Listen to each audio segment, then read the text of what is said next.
Our story begins with our protagonist being kicked out of his job. "Mr. Han, you're no longer fit for this position." "Goodbye," says the boss. Confused, he replies, "Oh, okay." As he leaves the room, the guy says, "If we find a spot for you, we'll send you a message." The woman asks if he wants her to call a taxi for him, to which he declines.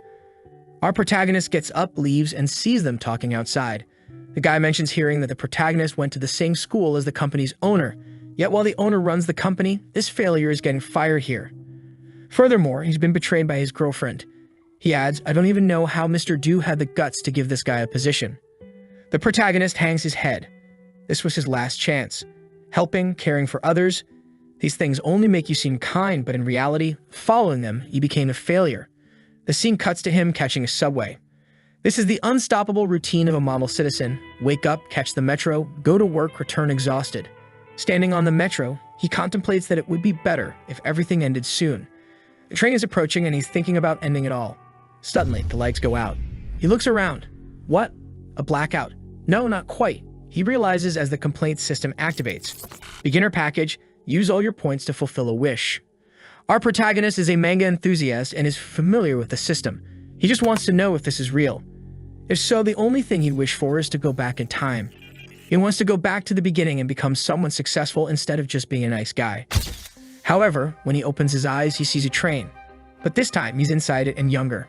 Startled, he wonders, did I go back in time? He looks beside him and sees a wonderful girl. He's startled. It's Yanfei. She looks at him and asks, "Are you talking to me?" "What's up?" He says, "No, I just wanted to ask where we are." He thinks, why is the goddess of my school sitting in front of me? That's when he remembers August 30, 2013 and how he acted that day. He says, "Hey, beautiful, do you remember me?" She responds, "Yeah, we went to the same school, right?" He asks if she's also registering for college. She confirms. Our guy informs her that she's heading in the wrong direction. She asks, but isn't this train going to Jiangxing?" He sits down, adjusts his glasses, and says, "Yes, this train is going to Jiangxing. But what I mean is, you've entered my heart." She's speechless. He moves closer, showing signs of being a natural harasser. She tells him not to come closer. He replies, "Relax, this meeting is our destiny." At that moment, she shouts, "Shao gang, there's a pervert here with me." The guy arrives, telling the pervert to get lost. This is all a memory of the first time he lived this day. He grabs instant noodles thinking, "I'll just eat to calm down." The guy with Yanfei teases him, calling him poor for eating instant noodles. Our protagonist looks and thinks, this guy is as arrogant as ever. If it were the old me, I'd argue. But I'm not the same as before. He eats his noodles without caring. Just then, the consumer system activates. He sees his status window with bars for knowledge, appearance, and some other attributes. What's all this? I don't want an artifact not to invest points, he thinks. He sees the skills he had and realizes he was garbage at this time. The system hints, spend money to upgrade your skills. Our protagonist finds it strange that he has the ability to maneuver twice, but the second maneuver is about pleasuring himself. However, he's not interested in that now. He only thinks, with this system, he'll live the life he always dreamed of. He'll be an insane guy. The guy next to him asks, "Bro, have you heated your noodles?" He thinks spending money isn't the problem. The problem is having money to spend. So first he needs to figure out how he's going to make money. Returning to his seat, the guy is talking to Yanfei. "Hey babe, I'll take you somewhere fancy," he says. She prefers noodles. He tries to peek at her phone and she elbows him, saying, "Back off, mind your own business. Damn it." Our protagonist laughs at him. The guy realizes this and asks if he's laughing at him. Our protagonist replies that he isn't. The guy says, "I'm her boyfriend. You can't laugh at our business." She stares at him again and says, "Just let me eat my noodles already." Our protagonist thinks this guy has always been and always will be a simp. A few minutes later, they finished their noodles. She had gone out to buy a snack and returned, but unfortunately, it was already sold out. Our protagonist pulls some chicken drumsticks out of his pocket. She asks how much they cost and says, "I'll pay for it, relax." He quotes the original price of $2.50. She says she doesn't have change and tells him to keep the 3. He says she's kind and gives her an orange as compensation for the 50 cents difference. She says he's very polite and he's already fallen for her. Her smile is enchanting. Until the simp appears and says, "I have money. If you wanted to eat, you could have just asked me to buy it instead of accepting oranges from others." She tells him not to be rude and asks why he's shouting, but the guy doesn't stop and continues, "I said I'd take you to the restaurant. Why did you buy this guy's snack?" She stands up and asks, "Do you really care about me?" Everyone on the train starts to look and she leaves. The boyfriend asks where she's going. She says she's going to the trash and doesn't want to talk to him anymore. The guy gets angry, looks at our protagonist and says, "Hey, get up," grabbing his collar and throwing him to the ground, shouting, "This is all your fault, you damn four-eyed loser." He wants to kick our boy, who's already spitting blood. He didn't expect his body to be this weak, but he won't let it slide. He gets up thinking, "I was worried about where my first income would come from. You'll be my first benefactor." The scene cuts to some time later. Yanfei is asking how he is, what happened. The doctor says, "The boy's reflex is gone. He's in a coma." "How did you fall into a coma? Are you the king of acting?" The doctor continues, his brain was severely damaged. He needs to be taken to the hospital now. Our protagonist is thinking the guy didn't hold back and it hurt a lot. He threw me to the ground and said, "If it wasn't for you, I wouldn't have been embarrassed in front of her." Our protagonist says that this guy only knew how to resolve everything with violence. The simp says, "What did you say? Repeat that." Our protagonist looks at him, calling him useless, and even thanks him for the conversation he had with his girlfriend. With that, he takes another punch, and at that moment, everyone on the train tries to hold the simp back, telling him to stop. But the guy doesn't stop punching our boy. Just then, the waifu appears and asks what he's doing. Desperately, he says, "Sorry." When he looks at our protagonist, he's smiling and calling him trash. She pushes the fool aside and asks our boy if he's okay, who says he's feeling really bad and passes out. She shouts for doctors. The simp tries to explain the story to the policeman, saying our protagonist was pretending. But everyone on the train said it was a lie, just because this guy was talking to his girlfriend. He didn't like it and beat up the boy. Everyone is on our boy's side. The waifu is even sad and thinks, "It's my fault he got involved in this." She's sad for involving our protagonist. The simp is there, explaining himself, "Don't arrest me. He provoked me, man." The guard says, "Enough. Everyone here is given testimony. The facts won't be denied. Why didn't you think straight while hitting him, huh? Do you think you have a lot of money? This is all your responsibility." He runs to Yanfei and says, "Yanfei, please help me." Say something, "You know I'm not like this." But she pushes his hand away. He then says he's going to call his dad. His father answers and asks, "Where are you? What happened?" He tells the whole story while crying. Back to when the protagonist was waking up and said, "My mouth hurts a lot." Yanfei's on top of him asking, "How do you feel? Where does it hurt?" The protagonist's nose is already bleeding, obviously. She asks, "Why is it bleeding? Did it hurt that much?" He says he's okay, just that she's too hot. "Nope, you didn't say that." Our protagonist gives her a slight stare and thinks she really is a goddess. Just look at her face. She says, "We're almost at the station. I'll take you to the hospital." Our boy says he's fine, but she informs him that he lost a tooth. He puts his hand on his face and thinks, "I'm glad I lost that tooth. I was afraid it was just scratches."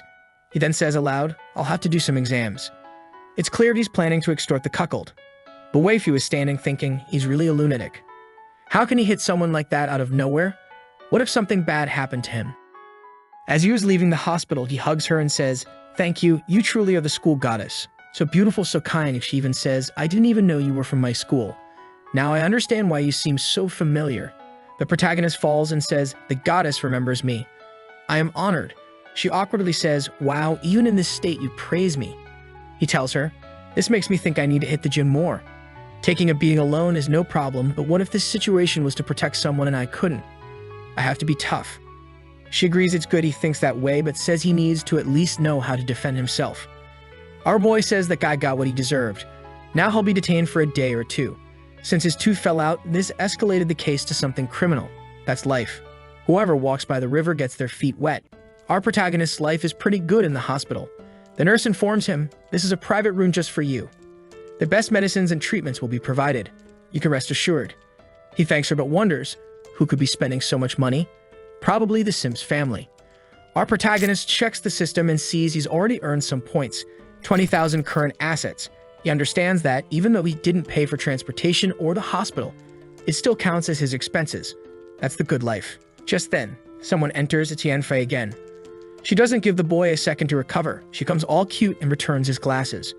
With just that, our protagonist is already imagining the wedding. He puts on his glasses to look at her. He thinks she's so thick with a good personality to match. She knows what's important. He was thinking he even has to thank the simp for this opportunity. She tells our protagonist that her father will arrive soon and asks, "Why don't you give me your number so we can keep in touch?" Our boy obviously gives it right away. Her family enters and she hugs her father all happily. Then another guy who arrives immediately says, "I'm sorry, young man. I'm Shougang's father. I didn't raise my son correctly. My wife and I came to apologize. Our protagonist feels awkward and says it's okay. He doesn't need anything. But the man comes running and tells him, "Don't move, kid. Stay still. You need to recover." The mother is embarrassed. "I spoiled him too much. Luckily, you didn't stoop to his level, but we'll compensate you." Our protagonist says, "It's partly my fault too. I know he kicked me, hit me, broke my tooth, made my nose bleed, stepped on me, but I cursed him, right?" The father recommends that he accepts the offer. It's a very high amount, and they can forget all this. Our protagonist takes a peek and asks how much. The father says, 800,000 yuan. Is that acceptable? Our protagonist is thinking, how many attribute points can I buy in the system with all this? The old man is confused, asking why he didn't react more. Does he want more? Our protagonist knows the situation he's in is good. The old man's afraid he'll report his son and ruin the guy's career. That's why he's doing everything to keep quiet, but he accepts saying that's a great amount. Now I understand why Yanfei always said she had a very cool uncle, but the nervous guy asks, "But what? If you solve this just with money, you'll prove you're a father not so concerned about your son's education. I think it's important that your son understand that this behavior wasn't correct, or he'll ruin his own life." The guy is still receiving money yet wanting to preach morals. The reluctant father says, "All right, kid, I'll educate him better." Our protagonist is playing with fire and continues threatening that he doesn't want the money, saying, "I really don't need it.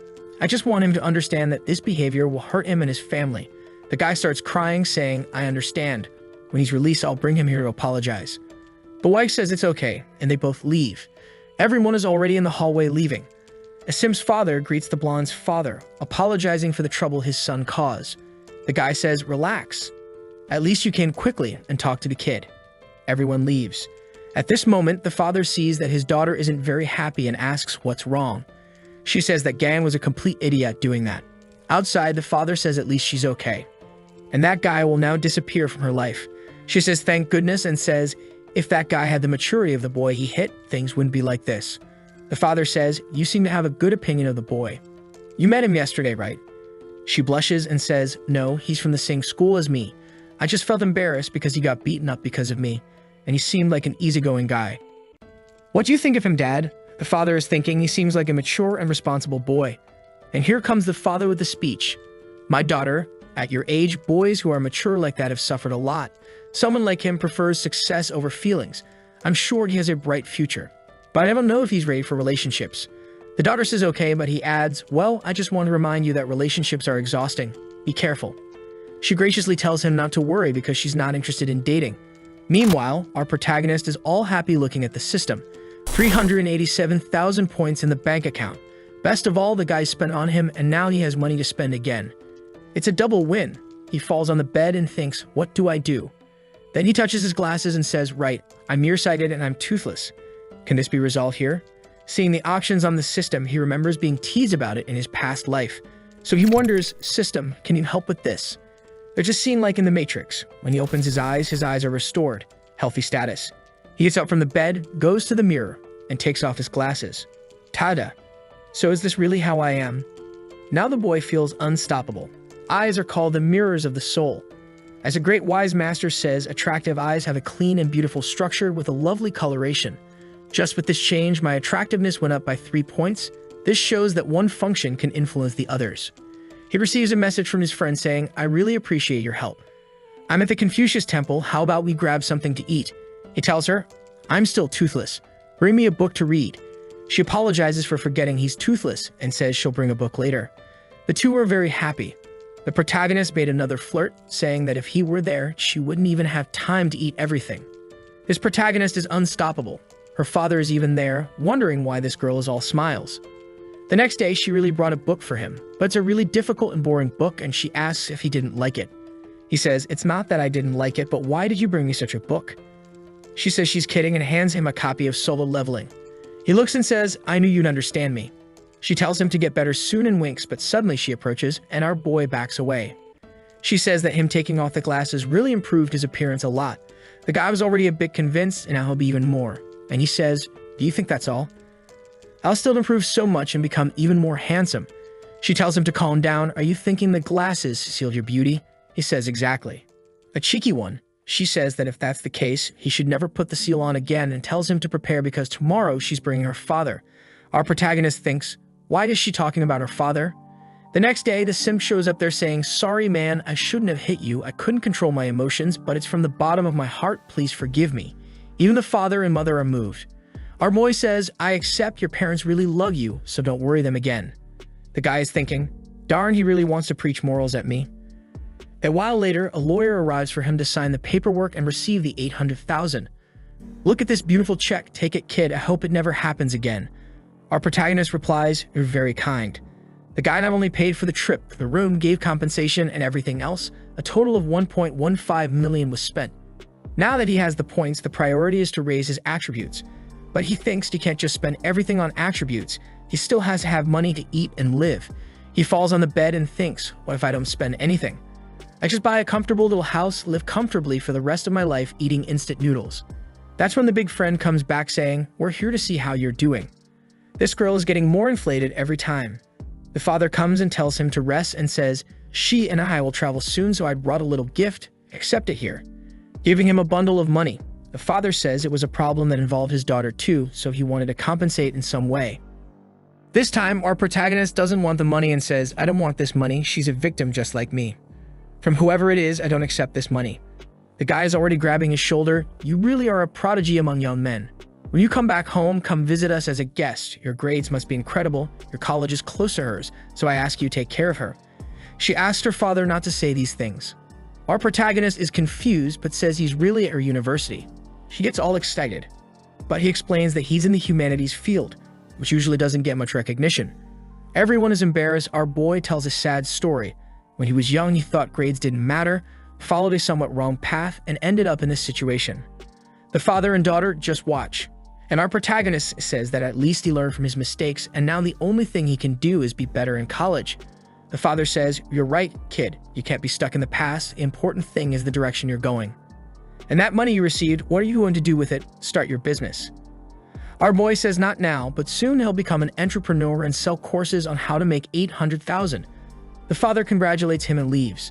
But before he goes, the kid says to him, you're an amazing father. Even in 20 years, I'll remember. I want to be someone like you. The father thanks him and says goodbye, also saying he'll remember. And the friend also leaves happily. Now he's focused. He calls the nurse and says he wants to be discharged. It's time for him to start developing rapidly. He knows that in 2 years, real estate prices will go up a lot, and those who take advantage of the opportunity will be the next billionaires. Already on the bus, heading to the city of dreams, he arrives at the real estate agency, pulls out the black card, and asks about houses of 40 to 60 square meters near a school area that have been built in the last 2 years. The consultant says, there's this one that's priced great. Our king of negotiations says it's that one. His parents dreamed that he would buy a house, and look at him now, in his 20s already buying a house. It looks like he's going to buy 2 houses, but he's going to rent them both out just to cover his monthly expenses. This is the weakest capitalist. He already rented a deluxe presidential suite as soon as he received $100,000. He's all happy, thinking, finally, my new start has begun. At that moment, he realizes he's still toothless. He opens the system and says, restore my tooth. However, the system shows that the cost of the tooth exceeds the current amount, and his command cannot be executed. He needs to level up the system. Some skills are necessary to activate these effects. The user needs to possess at least 3 level 3 skills. First, he needs to reach level 2 since he just spent a lot of money and is full of points. He advances to level 2 and starts shining. He says it's as if his thoughts have become clearer and faster. His mind is overflowing with ideas. There was so much that he even fell to the ground. He gets up after a while with a headache because he absorbed too much information. Some skills like accounting, finance, and marketing show that knowledge is not just about how you think, but also about the accumulation of information you have. One influences the other, and now, by leveling up both, he will become part of the elite. When his phone rings, someone asks, is this student Han? You took a 15-day break, and today is the last day. If you don't return, you'll repeat the year. He tries to extend his break, saying he's still unwell and will return soon. Then he takes another look at the system and discovers that to upgrade an attribute from 70 to 79, it costs 200,000 points per level. And worse, to maximize it to level 5, it costs 10 million. For now, forget it. He has no chance of maximizing anything. He then sees that a new function has been unlocked by leveling up. Every time he spends money, there's a small chance he'll receive gifts related to his consumption. The items will be sent directly to his item bar. Sometime later, our protagonist had returned to college. The girls are all looking at him saying, wow, he's tall. Is he a new student? Our hero is not feeling himself. He took advantage of the system, improved his nose, reduced something here, improved something there, and did a lot of facial adjustments. The e-girls are all crazy about him now. He goes to the principal's office to explain everything that happened.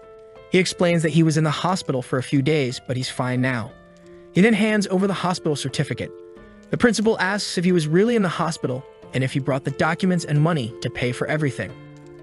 Our hero says he brought everything while remembering that this guy wasn't a good person. At least he's kind of stupid, so dealing with him is simple. He thanks the teacher for his hard work and asks if he has any idea what the dormitory he'll be staying in is like. The teacher says it's a very lively place. Our protagonist hands over a medical request and says the doctor asked him to rest in a quiet place so he can't stay somewhere with too much commotion. The teacher takes it from him, looks at it, and says, all right, I'll see if I can get a room for a maximum of 4 people for you, but the cost will be higher, kid. Our protagonist remembers that in his past life he stayed in the crazy dormitory 5, full of maniacs, and he doesn't want to go through that again. Especially now that he has the black card that makes life easy. The scene changes to our dear blonde receiving messages from our protagonist, letting her know he arrived at college. They talk for a bit, but nothing serious.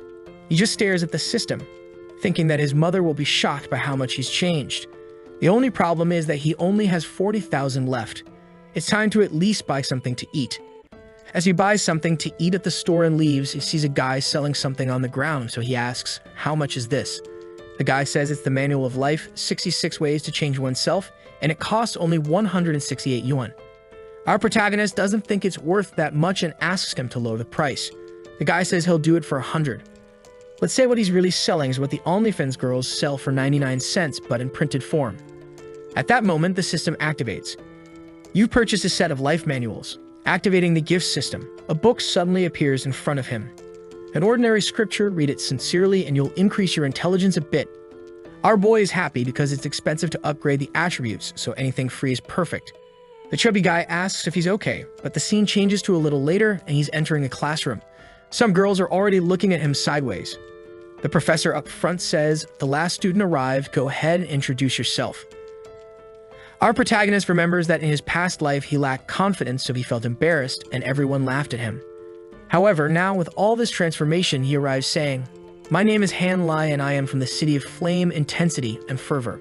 My hometown is the city of dreams. Due to hospitalization, I was delayed, but I'm here. The girls are all impressed and the guys are angry, saying he's full of himself. But the teacher applauds and congratulates him. The girls chatting ask Ching Ching what she thinks of this guy. But our protagonist suddenly says, if there are any single girls in this room, add me to your contacts because I'm easy to please and easy to play with. If you're interested, come talk to me. This guy is a social hazard. Someone stop him. The other guys in the room say he's a jerk who's confident just because he's good looking. The protagonist looks at them and thinks, look at those losers, all mad, but my target is you guys. He sits down and a second later, the flirty girls are already surrounding him. Everyone wants to be part of his group. They're all fighting until one pushes through and taps the table, saying, I'm the class monitor, Shi Lu Ting. First, I need to collect the class fees from you, and then I'll add you to the group. It seems like our protagonist's plan was all just to get this girl to talk to him. She's been considered the goddess of this place for 3 years straight. But as wonderful as she is, he was deceived to the point where he almost had to drop out of college. But this time, he's going to be a great friend. Look at his mischievous face. He's up to something. He teases her, saying, do you want me to join the class group or do you want my number because you're interested in the offer? She gives him an angry look, saying it's just for him to join the class group because she doesn't care about the other option. He replies, all right then, and asks her how much it costs to join the group. She realizes he's just teasing her and wonders if he's just like her. As you can see, this is going to be a very healthy relationship. She then says it costs 200 and he immediately pays, asking, by the way, in this group, will you notify us of the activities? She says, of course, 3 days in advance. Suddenly, there's a hand coming that I thought was going to slap the girls, but it's just a hug. She's hugging her friend and asking our protagonist, do you want me to add you to the class group? He accepts the offer and she says, my name is Yu Yum from the hometown of Jiangmen. Our protagonist says she's very charming and has a beautiful name. Then he looks at his phone and ignores her. She wonders if she did something wrong and tries to start a conversation, asking about the brand of his phone. She's never seen one like it before. He says it's a cheap and crappy phone, but asks why she wants to know. The poor girl, confused, thinks he seems so rich with that attitude and asks why he uses that phone. Is it sentimental? He says he uses it because he's poor. She makes a face and leaves. What a weak, materialistic girl. But our protagonist remembers that in his past life, she used to manipulate him. She pretended to like him just to keep getting gifts, but she didn't really want anything. Our protagonist stands up, tired of it all, and the girls ask what he thinks of the class leader. Is she beautiful? He says he doesn't care about outward beauty. He wants to know about her inner beauty. She's just listening from the side. At night, everyone leaves to go up to the dormitories. People ask if he's not going with them, but he says no because his dorm is downstairs and it'll be faster to go down. We then see his roommates. One of them looks over and realizes our protagonist has arrived. He kicks him and says, "Get out of here, loser. Why are you just standing there?" But our protagonist is on point now too, just stares at the guy and says, "Get off my bed and move that chair." But the guy asks what will happen if he doesn't. Our protagonist just ignores him and goes up anyway. He gets up there, opens his backpack, and takes out a hammer. The blonde guy was going to say something, but his friend stops him. He says, "Where did the guy grab a hammer up there? What kind of normal person carries a hammer? It's better not to mess with this crazy guy." The guy sleeping in front of him is afraid of getting hit with a hammer in the middle of the night. The three of them are already leaving the dormitory, afraid of getting their heads smashed. Our protagonist asks where they're going. As they leave the room, they say they're going to see their girlfriends. The protagonist smiles like a psychopath and asks if they really have girlfriends.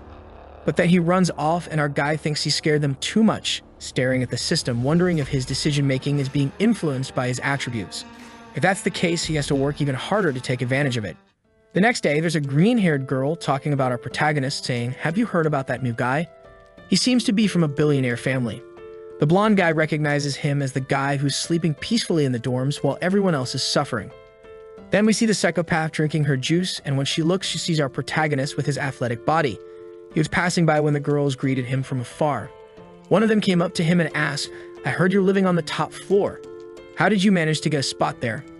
Our protagonist apparently doesn't want to talk much to her and says it was luck. The blonde guy is walking around with some other guys talking bad about him, saying, "That jerk, how does he come into the room causing a ruckus?" One guy sees them and warns our guy it's best not to mess with those guys. But when the blonde guy sees our protagonist, she gets scared and drops her cigarette. Now it's our protagonist and the milkmaids against the group of guys.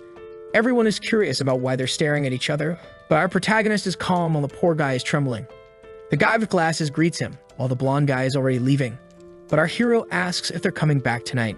The blonde guy replies that unfortunately, he has to be with his girlfriend again. The girls are confused because they know each other. But the crazy girl realizes that our protagonist is treating the guys like dogs. He gets into the elevator and asks if they're not coming in while he looks and about 10 girls have arrived. And obviously the naughtiest one is in front of him. She wants to play his game, she charms him, and it works even on the reincarnated fool. As they exit the elevator, the scared guy comes up acting like a buddy, putting his hand on the protagonist's shoulder and saying to him, "You're afraid of yourself." Our protagonist removes his hand and says, "I don't know you, so don't touch me." The guy is surprised by this reaction, apologizes, and runs away. "Didn't you say you wanted to be friends with everyone in your speech?" But he enters the room saying he doesn't remember saying that. As he enters, the milkmaid invites them to sit together. The manipulator sits too. As our protagonist passes by, she stares at him and says, "You're right. Quality is better than quantity when it comes to friends." She asks if he wants to make friends. But he responds curtly that friends don't make a difference. Her friend laughs in her face, but after laughing, she stands up and asks for his phone number. Our guy says he'll give it to her, but he doesn't respond much. The psychopath asks, "So is that why you didn't answer my messages? You don't even pay attention to the class representative." Our protagonist makes an excuse, saying he was too busy and will respond later. She gets a little mad, thinking, what's so special about him? He's shameless. He may be handsome, but he's so arrogant. Better keep my distance from him. When she looks away, he's there, focused, making notes. Our protagonist realizes he has a problem. Even though he has a lot of knowledge now, it's hard to remember to use all of it. So his idea was to make these notes like a desperate person to organize his thoughts. The girls stared, thinking he's crazy, and then asked why he's studying so much when they haven't even gotten to that part yet. Our hero asks her if he can't study alone by any chance. She says he can, but wonders, if you were so smart, wouldn't you be in a humanities class? The protagonist says he was just demotivated before, but now he's ready to revolutionize his life. The two girls are impressed, and her friend points out, saying she knew he was some kind of genius, really different from the other guys. But our guy looks suspiciously at her because he knows her very well. In the past life, she used to play with a bunch of guys too, just looking for a rich one. And as soon as she found one, she got married, so he knows why she's doing this. So he asked the president, "Do you think I'm studying so eagerly?" She tries to guess his story, saying he was a troublemaker, but then in the last year, he lost his girlfriend to a rich guy, then he got beaten up, and then he decided to study so it wouldn't happen again. And that's why he avoids all the girls. Huh? Did I get all right? She asks. Our protagonist laughs. Are you crazy or do you like writing fanfic? She's a bit embarrassed but doesn't respond. Our hero finds it strange that she became so shy. A little later, still timid, she says goodbye, saying she has some things to do. Our guy starts to think that maybe she really writes fanfic, and now he's curious because he doesn't remember that from his past life. But he thinks that even though she deceived him miserably, she was kind. Plus, she was a hardworking and disciplined girl in her own things. He thought she would do well after graduation, but apparently, she got a bad marriage. Still thinking about her being a writer, he remembers something. Once when he was in the computer room, he saw her receiving a message on the PC, someone asking for an update on a novel. And he begins to wonder, does she have two separate personalities? One for writing novels and one here for the university. The scoundrel says he now wants to reveal what she has beneath the disguise. In the next scene, we see her wanting to study, but she's just biting her pen thinking, my God, why can't I forget him? Look at how she looks at our protagonist. She's just worried that he might have noticed something when she hesitated to answer. Sometime later, the milkmaid asks him to wait for them to go to the cafeteria together. But he responds that he has other things to do and she goes off crying to her friend. At night, our boy won't have class tomorrow, so he'll want to buy a new computer and a new cell phone. The only problem is that now he really needs money. When he enters the room, the blonde guy stares at him and gets scared. Our guy throws his backpack on the bed and everyone thinks he's going to grab the hammer. But let's fast forward to the next day. He buys an iPhone, swipes his card to buy a laptop, and then goes and buys a SIM card. The purchase of the SIM card activated the effect of receiving a gift when spending. What he received was a Super SIM card. Automatic and instantaneous registration that cannot be monitored and cannot be tapped. Just by putting in someone's information, you already get their number, it can't be intercepted, and you can call any number without needing credit. Our boy already knows that if he uses this the right way, it will help a lot with his plans. In the room of the round girls, the milkmaid asks the president what she thinks of the protagonist already. In college, there are several rich guys, but his personality is quite unique. The president said she doesn't care about him since he's nothing special. Right at that moment, a message arrives. It's from our protagonist who already used the NASA card to get her number and sent the message, "Hello, monitor, it's Han Lee, but don't give my number to anyone." But then her friend says, "Did you add Han Lee to the college group?" She feels a little sad thinking that today he said not to give it to anyone, but he entered the messaging group. Changing scenes, our protagonist wants to find that forum where she posts her novels, but even after searching for a while, he can't find anything. Maybe that means she hasn't created it yet. Until after researching a lot, he finds her username there, but when he tries to be friends, she has a questionnaire before accepting friendship. Who am I? Who are you and why do you want to add me? Our boy writes what he thinks will convince her and goes back to the room. Again, the thick babe calls him to sit close, while the other girls in the room comment that she doesn't stop flirting. Even our protagonist finds it strange because as friendly as she wasn't that clingy. Looking at the president, he thinks, the bait has been cast, now it's just a matter of waiting for her to take it. Meanwhile, the big-haired guy in the classroom is boasting that his family owns 4 buildings worth millions. But our protagonist knows very well that he's not that rich, and that in reality, his family owns 5 or 6 houses amidst those buildings, and the buildings belong to the entire family. But with so many people involved, the profit isn't that great. You can't say the guy is poor, but he doesn't have as much as he thinks. In the eyes of the president, that guy over there is rich, but he's really dumb. Not very good looking and has no personality whatsoever, while the one who catches her attention the most, she looks at our protagonist and sees him as complete in every aspect. The big-haired guy notices that the protagonist is studying a lot and asks if he plans to pass the exam and why he's studying so much. Our guy says he hasn't decided yet, but he appreciates the concern. A guy points to his own face saying he'll eat half a kilo of crap from the milk girl if our protagonist passes. The guy is taking advantage of the situation to reveal his preference. Hanley takes advantage of the situation and says, "You say that as if you're sure she's going to feed you." The milk girl feels awkward, tapping his shoulder, but he says he was just joking. She tells him to stop imitating the disgusting behavior of those guys. The pink-haired girl says she found it funny. The big-haired guy gets angry, thinking that when he says it, it's disgusting, but when he says it, it's funny. So he tells our protagonist that if he passes the exam, he'll let him live rent-free in his house for 3 years. Our protagonist just ignores it, thinking he's just seeking attention. Then he replies, "Thanks for the offer. I'll think about it." There's silence in the room and everyone thinks our hero didn't realize he was being humiliated, but in reality, he doesn't care. The president praises him, saying he's very calm and has a good aptitude for learning, and seeing him solve all those math problems, she believes he'll pass. Our protagonist is confused, thinking, is that crazy president praising me? Did something happen? The big-haired guy is kind of skeptical that our guy is really intelligent, so he says, "I doubt he's solving difficult problems," and grabs the notebook from him to see what he's writing. Without understanding anything, he says he wrote things, apparently. But then a smart girl comes and grabs the notebook, looks at it, and says the answers are correct, but why isn't there anything written here? No calculations, where's your process? The protagonist takes the notebook back from her, saying those calculations are too easy, so he solved them mentally. Now he's hit the nail on the head, and they all come happily asking if he could give a private lesson in their room. The big-haired guy gets even more angry, especially when he sees the president talking to our protagonist.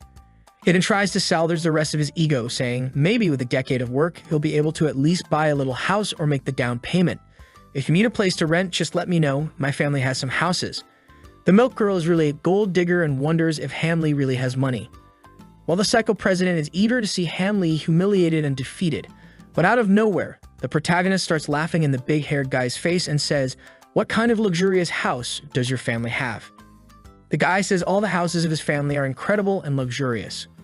But now he's going to be caught in a lie because our guy tells him, "Don't tell me you consider the collective contribution of all the people in your family to that building as your property, do you?" The guy is somewhat embarrassed and says what our protagonist is saying doesn't make sense. And the people in the classroom want to know what's going on. The protagonist says to him, "Building number 4 in Yangpu District, a small building with an elevator and 4 apartments per floor. Over the last 3 generations, your family has managed to buy 8 of them, but you live in 2 and share the profit. I'm not trying to belittle you, but does anyone here know which of the Yangpu properties is considered extremely luxurious in the real estate market?" The protagonist puts on a smug look and says, "I find it a bit strange that you're acting all high and mighty at the expense of 3 generations of your family." Just then, the teacher enters the room and there's silence. The wicked waifu there is looking at the big-haired guy and thinking he's a loser because he didn't respond at all. And she's obviously impressed by how the protagonist reacted to the situation. She's already got her pen in her mouth thinking she's going to write a novel now about a dominant CEO and use him as a model. But she's having to try to calm down because throughout the entire class, she just wants to keep looking at our reincarnated friend. The end of the class arrives, that friend calls again to go to the cafeteria. But our protagonist says the cafeteria is too expensive, they can't just be spending money there. Just then, he receives a message on his phone and she shouts, "Stop lying, you have a new phone there and can't buy a snack at the cafeteria." He says that's exactly why, since he spent all of his money on the phone and now he's broke. Biting with anger, she tells him to hurry up, she'll pay for everything. Our guy warns that he won't pay her back. She replies that it doesn't matter, and let's just go. Hanley is impressed with how inflated she is. She grabs him by the wrist to take him away and he says, "All right, when it comes to living off others, I'm good at that too." The other girls laughed and she's thinking, living off others? Then she pinches him, asking what he means by that. He replies, "Hey, it's no big deal. I just said that because I usually eat at regular cafeterias." But she's feeling insecure, thinking he believes she's a gold digger. The girl with green hair says, "Relax, I'll pay for your things, it's okay." The protagonist finds it strange, both of them seem very interested in him. But he's more concerned about how he's going to make money. The girl with green hair wants the purest love possible and wants to get married soon, so it's not going to work. And the one on the right wants to marry a rich guy, so that's also not going to work. For him, for now, it's better to just chill. The short-haired one thinks our protagonist is definitely a rich guy to be acting so disinterested around beautiful women. He must have a lot of them around him. And if that's the case, she needs to get him. As long as his family is rich in the end, it's worth it. She's about to say something, but the girl with green hair cuts in again and says, "You bought a bunch of new skincare products. Let me pay for him." She feels a little embarrassed because in reality, she didn't buy anything, it was all a gift from an admirer. So she says she can pay for him, but the girl with green hair says it's okay, but she shouldn't come crying afterward. On the way, they're all interested in him, asking lots of questions. Why did you change your phone? Have you ever been in a relationship? Why haven't you been in one? What kind of woman do you like? What kind of woman do you not like? The other guys are all thinking he's a damn lucky guy. They keep insisting until he responds, "The type of woman I like doesn't need to be exceptionally beautiful, but she needs to be kind and share the same values as me and be a good person to be around." They think it's understandable why he's alone. He's very traditional and demanding. The protagonist asks them, "What quality do you think makes a woman the best?" The milk girl says she has no idea, but in reality, she's thinking, "I'm all inflated and mine are huge." That's what guys like, right? The green-haired girl says what matters is what you like, but she's thinking, "Damn, the president is beautiful and the other one is just inflated. I'll have to find another way to win this." The president isn't liking this joke. She's not even getting involved, but she's being dragged into the comparison. A little while later, everyone's at the cafeteria eating. Hamley shows up with cake for everyone. They're impressed since that's quite expensive. He tells them to enjoy it. While the president is staring at a giant strawberry, he tells her to enjoy it a lot. He got the flavor she likes. After all, he was her simp in the past life. The inflated girl asks why he spent so much money on them. He says it's okay since they also spent a lot on him, practically throwing a banquet for the protagonist. The girls are all around the protagonist and the two of them are always wanting to talk to him. From afar, the confused president wonders, both of them are beautiful, so why isn't he doing anything? Our guy offers the last tangerine to her, but she says she doesn't want it. Obviously, this rascal is only interested in her and is thinking, "You messed with me so much in the past. How am I going to make you pay for it?" Things are just getting started. Time passed, and our protagonist continued exercising, studying, planning everything, and living his routine. And strangely, in the meantime, he became a celebrity in the dorm, the guy chased by a bunch of thick babes. He sees a message in the college group where people are organizing a trip to the zoo. He knows his popularity lately is only increasing. Then he receives a message from the president saying they're going to the safari park tomorrow. But he doesn't need to worry because she already paid for his trip.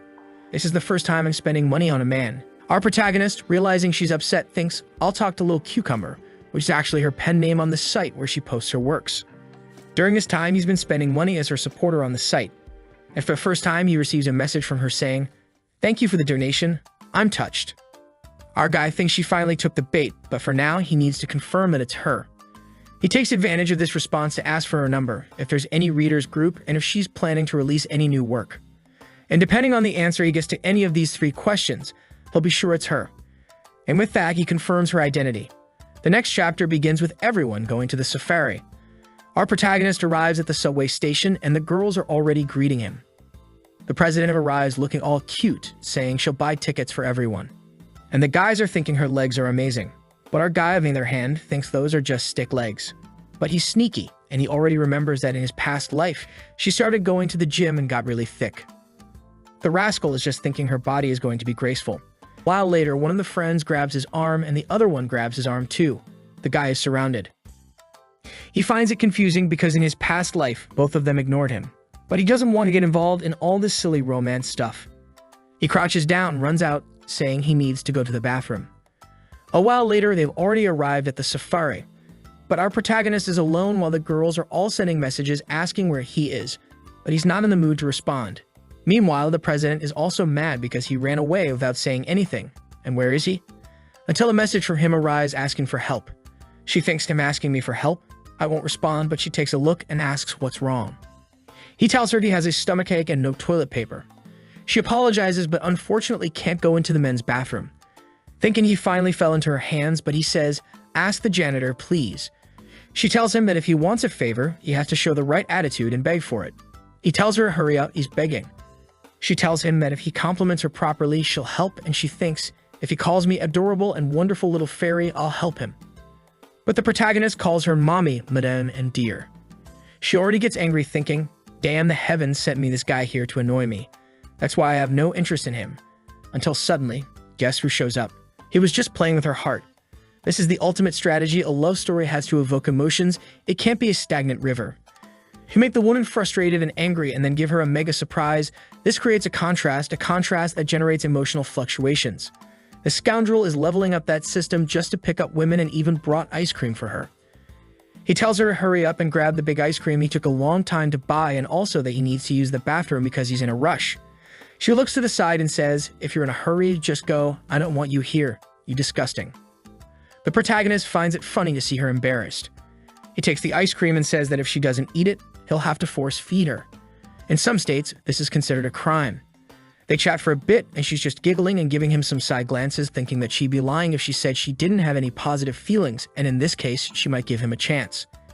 It's at this moment that his system shows. You have acquired the flirting skill level 1. Hanley, not wanting to miss the chance, immediately upgrades it with 180,000 points. He wants to know what effect he'll have with communication, persuasion, and flirting, all at level 3. He playfully messes around with the ice cream, but right then a child passes by and bumps into her. She falls onto our protagonist's belly, feeling embarrassed and moving away, but suddenly she's back sitting next to him. They keep talking until the short-haired friend sees the two sitting on the bench there. She thinks, so that's why he wasn't responding to my messages, because he's with her. But the fanfic writer comes running over and hugs her friend, creating a romantic scene. Our protagonist loves this scene. A little later, they're walking down Snack Street to grab some snacks. The big friend puts on some rabbit ears and asks if she looks cute. Our guy says yes and asks about the other two friends. She says they went for a stroll to buy some stuff. Hanley asks why she didn't go with them. She says she didn't go because otherwise he would be left alone. Then she grabs his arm, calling him to have some fun. They hang out in the park until at one point she sees a necklace. And our protagonist remembers that in his past life he gave her the same necklace, and she hated it. But now she's lying, saying she finds it wonderful. So she suggests they go take a look.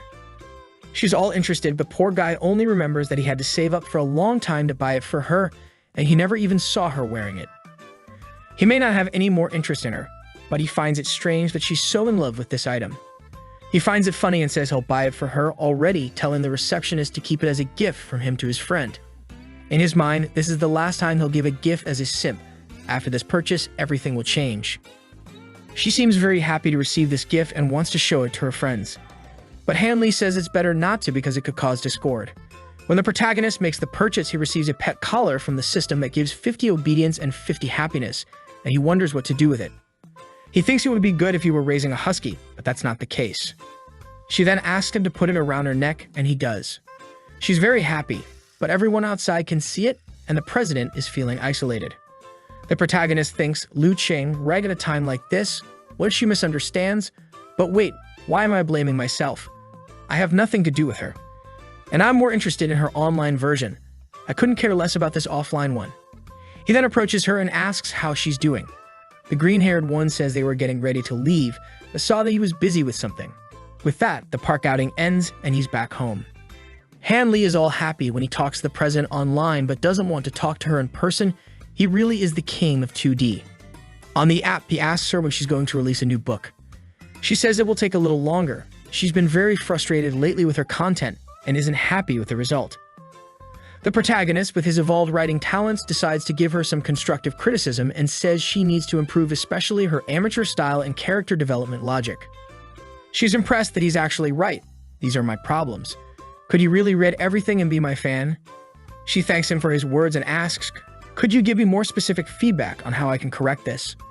Now the protagonist feels confident and says, you're lucky that in this life, I'm an expert. He sends a text with a bunch of tips on how to improve her story. Seeing all that, she thinks it will be difficult to correct, but everything he said is completely correct. Our guy already thinks he can now cooperate with her to start the revenge operation.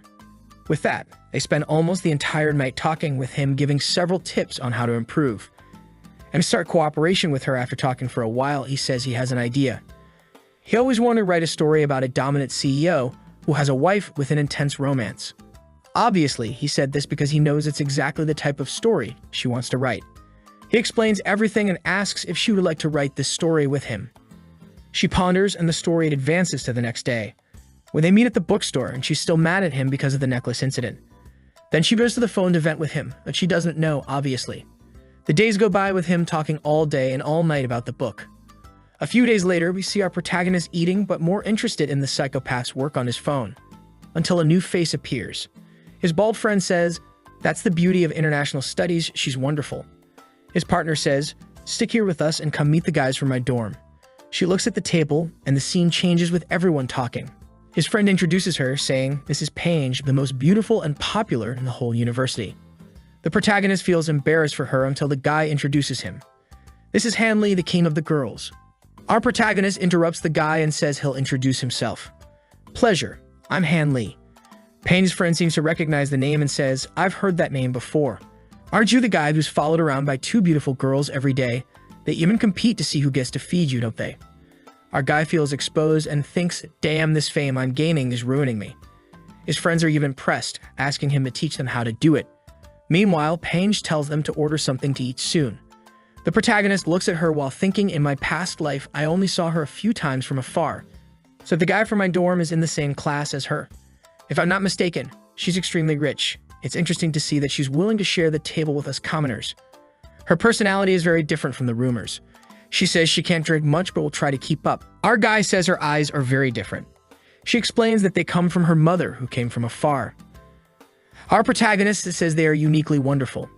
They continue this conversation until his friend nudges him and says, look who's over there. It's the president, who already notices the presence of our protagonist. The two recognize each other. The hottest girl in the university's human relations against the hottest girl in the university's finance. It's an intense duel. The president wants to know why the protagonist is sitting here with her.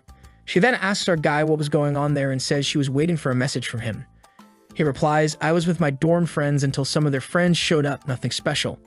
But then his friend says, hey waiter, bring another chair for one more person to sit. Our protagonist gives him a stare and the friend thinks, did I do something wrong? Then the president sits down, but he says,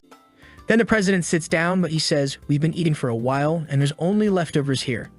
Why don't you order something to eat and take it home? In other words, he said, get out of here. The president, who's not naive, understands and gets up, saying, okay, I understand. I'm leaving so I don't bother you guys. But the protagonist doesn't seem to care about her leaving. But our guy, who by this point I'm starting to think is a psychopath, got up and went to the bathroom to talk to her on his secret account. He asks if she's okay, what happened. She said he has no idea and explains, I went to sit with my classmate friend that I mentioned, but he just ignored me and didn't even want me to sit with him. Sometimes he treats me well, and sometimes he treats me badly. The protagonist says he's just playing hot and cold with you and teasing you all the time, don't fall for it. She says it must be that, and that's why she left without looking back. From now on, she won't care about him anymore. Hanley returns to the table and says he's leaving. He throws his wallet on the table and tells his friend, you pay the bill later, and if anything happens, let me know. Meanwhile, the president is in line, texting that she's angry and wants to eat fried rice. At that moment, our protagonist appears with the fried rice already bought and says to her, he was feeling very confident, saying he would pay for a meal for her. He commented that the fried rice he brought was better than the store's. She didn't react, so he asked what was wrong and if she wanted to switch. He tried the store's rice and found it expensive and bad. The store owner and she wondered what he was talking about. She thanked him for his kindness but declined, saying fried rice would give her pimples if she wasn't in the mood to be around him. She left, making him realize she was angry. Our protagonist questioned why she was angry, wondering if something had happened between her and Panji. He received a message from her on his phone saying the dog tried to deliver rice to her, but she ignored it and left. The protagonist commented that he would give her some credit this time. She said she was going back to the dorm to write because she was tired of being angry with him. Our protagonist then gained 2,000 experience points reflecting on her personality. He concluded that she didn't like anyone invading her space but wanted to invade others' space. He thought about helping her realize and correct this behavior quickly, becoming a psychologist, planning to return to the table with her. A guy saw him with 2 bags of rice and commented about him being hungry, but everyone had already eaten. The protagonist explained that he would take it home and pay the bills. The store owner questioned him about the bags of rice, and another friend defended him, asking them not to meddle in his life. Pangi intervened, saying they were also leaving, and the protagonist said goodbye. Back in the room, the guys invited him to go out. He asked about the place, and the friend with glasses had a contact. They would call some girls from the theater university for karaoke. The protagonist asked if they would sing together and wondered if she was inviting him to pay the bill. The friend warned him to be careful with his words. Our boy explained that he wasn't interested in paying the bill for pretty women and wasn't that interested in them lately. He declined the invitation because he needed to study for a finance competition that would happen in 3 rounds, with the winner taking 1 million. Thinking of taking the opportunity to test the system and make money. The holiday ended and they returned to school, where the girls wanted to stick around him. Feifei asked about the story and he explained it was just a casual meeting. Asking if that was all, he confirmed, and commented that he could have been kinder to her. The 3 girls entered the room. He looked at Tintin and she stared back. Suddenly, the class ends without interpersonal relations. The protagonist looked at Tintin thinking if his behavior was wrong but decided to ignore it. The 3 girls went to eat together after class. She was just thinking that yesterday was weird. But the protagonist is terrible, didn't even talk to her today and still pretended nothing happened. At the table next to some troublemakers. One says their table is lively and asks if they don't want to join them and that they would even pay. Tintin apologizes but refuses and complains about the excessiveness of men who start conversations with her. The guy approached her asking her not to be so cold and asked which university they were from. She interrupted and responded from a different one than his and that it wasn't of his interest. One of them, sweating, asked the other to call the protagonist, and desperately she started typing to call him. Another guy went to her and said that since she was typing so much, why not give her number? Tintin stood up and said that was harassment, and that if they kept bothering them, she would call the police. Mockingly, the guy said she was quite fierce, and asked if that was considered harassment, because they just wanted to pay for lunch and asked for a chance. While grabbing Tintin's wrist, he asked her not to be so shy. The protagonist arrived and asked what was happening. Tintin, seeing him, was happy, saying he finally arrived. The delinquent asked if our boy was with them, calling him lucky for being with such dense girls. The guy then asked which one was the protagonist's, asking him to introduce him to the others while squeezing Tintin's arm. Our boy approached and grabbed his arm, asking where he thought his hand was. The delinquent, suffering, asked him to let go, calling him a lunatic. The protagonist asked if he thought that was crazy, while asking what other people would think of him harassing girls. The delinquent didn't like it and asked if he couldn't want to get to know more people, already heading towards the protagonist with a punch. But our boy has the hacks. Giving a slap on the hand and another on the foot, he finishes with the guy immediately going to the ground. The protagonist looks around and says that he started it. The delinquent's friends and everyone in the store look at him. Our boy asks what the girls are doing and tells them to leave, because they don't want to eat in a place where everyone is staring at them.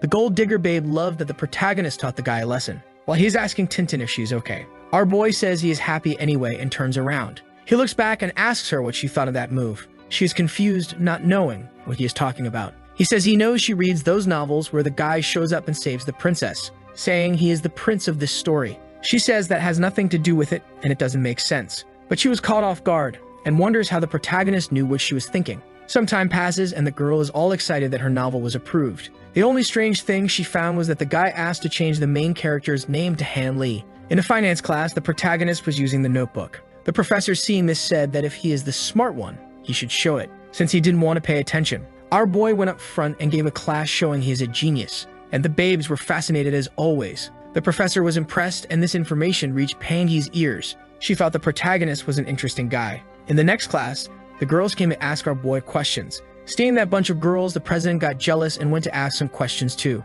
However, the protagonist interrupted her, saying he would answer first the others who asked. Obviously, she didn't like that, and went to complain to him, but on the phone. In the messages, she says she hates that guy, because she lowered her status to go talk to him, who showed no reaction. The protagonist on the secret account asked if they still hadn't made up and what was going on. She says it's strange since it was just for 2 roommates who were hanging around him. Now all the girls in the class are around him and that irritates her. The protagonist on the secret account starts attacking her, asking her why she is so angry, and if it's because there are many girls around or because she likes him. She replied she doesn't like him and is just curious how he manages to do all that even though they are the same age. The protagonist from the web tells her that if that's the case, she should show she's even better. He tells her to publish this book and be successful and show him the results. She already imagines herself with all the success and the protagonist humbling himself for an autograph. A week later, it is making a little success, but our boy throws a bucket of cold water, thinking that he has to prepare for the competition worth $1 million so he won't be able to write all day. He then tells her that she will have to write some things that were his, but she gets a higher percentage for it. She says that's okay, the only problem is that there are some scenes she doesn't know how to do, because she has never been in that situation, like the scene where she is dominated. But the protagonist, on the other hand, is also inexperienced when it comes to that, and wonders if he can use the internet, but then has an idea. He remembers he got the dog collar. The next day starts with Tintin going to pick up a package. The protagonist asks what she is going to get and offers help. She brutally rejects and says she will get it herself. The box is a package that arrived from the protagonist, but it is him only as his writer version from the internet, so she doesn't know it's from him, but she is all happy looking at the box. Our boy arrives asking what's in it and why she is so happy looking at it. She says it's none of his business, but the rascal is thinking that it is. After all, he made all this effort to give this gift. That's when the short-haired babe Union finds the two together once again. She is angry because as far as she knows, Tintin was supposed to be giving the protagonist a hard time. So she already comes for the sure attack and throws his arm for an adventure, asking what they are going to eat together today. Our boy takes his arm off and says that today he is going to eat with Tintin, so she will decide. The poor girl is confused, wondering what is going on and if they are together again. In the cafeteria, she wants to give all the food to the protagonist to turn him into food. But she is thinking that if President Tintin enters the competition, it is the end of her and the other girls' chances. When they were eating, Yunyan raised her hand and greeted someone. The president looks back and sees Panji approaching. She sat next to him but didn't show any interest in talking. The Emian said the atmosphere was weird and asked the protagonist what was happening. He ignored her and went to relax a bit with Pangi, talking about waking up early to enjoy the empty cafeteria. Tintin didn't like this relaxation at all, wondering why they were talking so calmly. To try to end the conversation, she gave him a tangerine and told him to eat it. Panji, seeing Tintin offering the tangerine, thought that she liked Han Li, or maybe she was trying to get back at him for the last time. Panji's friend gave a jewel to the protagonist, saying that he was incredible for always getting the girl's attention. He said that those without shame are truly invincible, and asked Panji's friend if she also wanted to support him financially. Embarrassed, she said that wouldn't work because she didn't have the money for it. But if he asked Panji, she could support him because she had a lot of money. The protagonist said that a meal in the cafeteria wasn't her style. Yunyun didn't like this conversation, thinking that she was already competing with the president and now Panji was entering the fray. She felt she was losing all of her chances, so she needed to change the subject. She then asked Tintin what she had bought, already looking at the box. Tintin responded that she hadn't bought it and a friend had sent it to her. Yunyun asked if it was that friend she talked to all day on the internet. Tintin, angry, grabbed the box from her hand, telling her not to meddle in her life. Panji's friend said she understood, and that since Tintin was very beautiful, she must receive many gifts from various admirers. Tintin said she didn't accept anything from admirers and that it was just a jewel from a friend. Already handing the gift to Yunyun to open, she was thinking that whoever sent it probably didn't send anything strange. It was probably a jewel or something like that, and if she kept hiding things, it would become more peculiar. Yunyun took and opened the box, and praised the packaging of the gift. Tintin got worried, wondering if he hadn't sent anything strange, and that it should be an earring or a necklace. Tintin dropped the gift on the floor and asked her what it was. To no one's surprise, it was the protagonist's collar. Tintin was wondering how she was going to explain this, because if it was just the necklace, it would be fine. But it came with a collar. The two, seeing that the gift was a collar, kept tossing it back and forth. The girls nearby were wondering why she had received a dog collar. Panji began to imagine something. She hadn't imagined that these best friends were so close. Panji's friend said the gift was amazing, so they must have a lot of fun. Poor Tintin tried to explain, but she couldn't, complicating things even more with each word. So she asked Yunyun for help, but Yunyun said she respected her preferences, but she liked men. Tintin didn't understand why Yunyun had said that and was confused. Panji approached and said that as long as it didn't hurt anyone, people's preferences should be respected, and that she genuinely appreciated it from the bottom of her heart, telling her to continue being herself. The protagonist started laughing in her face. Impressed by unique preferences of the class president, she slapped him and thought everything was ruined now. Because of all the pressure and anguish, she couldn't take it and started crying at the table. Yunyun, feeling awkward, asked why she was crying in front of everyone. On the other hand, she thought that with Pangi out and her other competitor having a special hobby exposed, she had an advantage. She looked at the protagonist and asked if he could talk to Tintin, but she didn't understand the protagonist's look, who was judging the girl. But he came over and said everything would be fine and told her to stop crying, even buying her an ice cream. He told Yunyun to keep an eye on her while he went to get the ice cream. She found it peculiar, because Hanli always ignored Tintin's drama, but now he wanted to please her just because she was crying. But then she realized, since the protagonist never said he didn't like her, he only said he didn't like her personality, and that his so-called disinterest was just a provocation. She realized the protagonist was playing on the girl's weak point, but she wouldn't accept that. When our boy bought the ice cream for Tintin, he activated the system that gave extra rewards, gaining a candy that increased the person's obedience to him and made them accept some requests. The protagonist thought this gift arrived at the perfect time. Returning, he told Yunyun to go back to class, because he would take care of her since she wasn't feeling well. Yunyun just left, saying she would hold the seats and wait for them. From the table, Tintin said she didn't need them and told them to leave. He told her not to act like it's Sundeer and take the ice cream he bought. She said she was tired of his game of provoking and then giving ice cream. The protagonist said that if she took a bite, he would teach her how to get out of this mess. She looked at him with a pleading expression for help. Our boy said it was fine and he would give her some ideas. She said she was fine and would believe him this time. He just stared at her, thinking how the game had turned compared to the past life. After a while, she finished the ice cream and asked what to do. Our boy said the solution was easy. She just needed to confess in public. She was incredulous with the response. Hanli said it was simple, and asked why she cared that people knew about her hobby, that she should just tell everyone already. She then gave him a vampiric bite on his arm.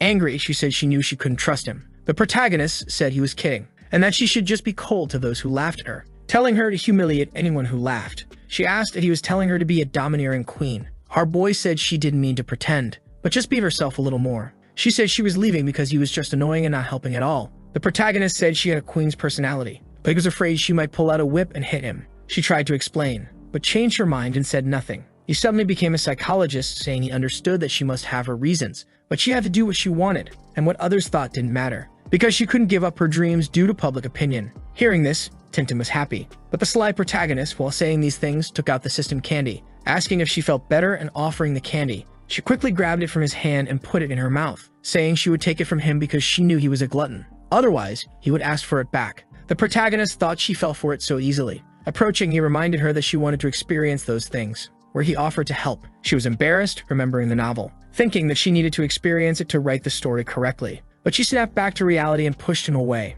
asking if he was trying to deceive her again. She said she had class and left. The protagonist was surprised, but he knew it wouldn't be that easy, and that if it were that easy, he wouldn't have suffered so much in the previous life. The system candy had its powers, but it wasn't impossible to refuse. Back in his room, he was studying to win the competition. Suddenly, his friends entered. The one in the classes asked if he had heard that the class president was a lesbian. He was speechless, but asked where that rumor came from. The guy said that today during the break, she went to Pangy's class and confessed. The protagonist was shocked and asked him to explain properly. His friend said the scene was unbelievable. As soon as the class ended, Tintin walked through the door, and although she had a smile on her face, she had an indomitable aura. She immediately went to Pangy, who didn't know what was happening. In the blink of an eye, she grabbed Pangy's hand, pulled her by the arm, and confessed for supposed love. But Pangy pushed her away, but she didn't get sad. She had a mischievous smile. After that, she even squeezed Pangy's butt and said she would use that gift with her. The guy with the glasses said the protagonist should have been there to see it. The bald friend asked what our boy thought that gift was, that even Pangy blushed when she heard it.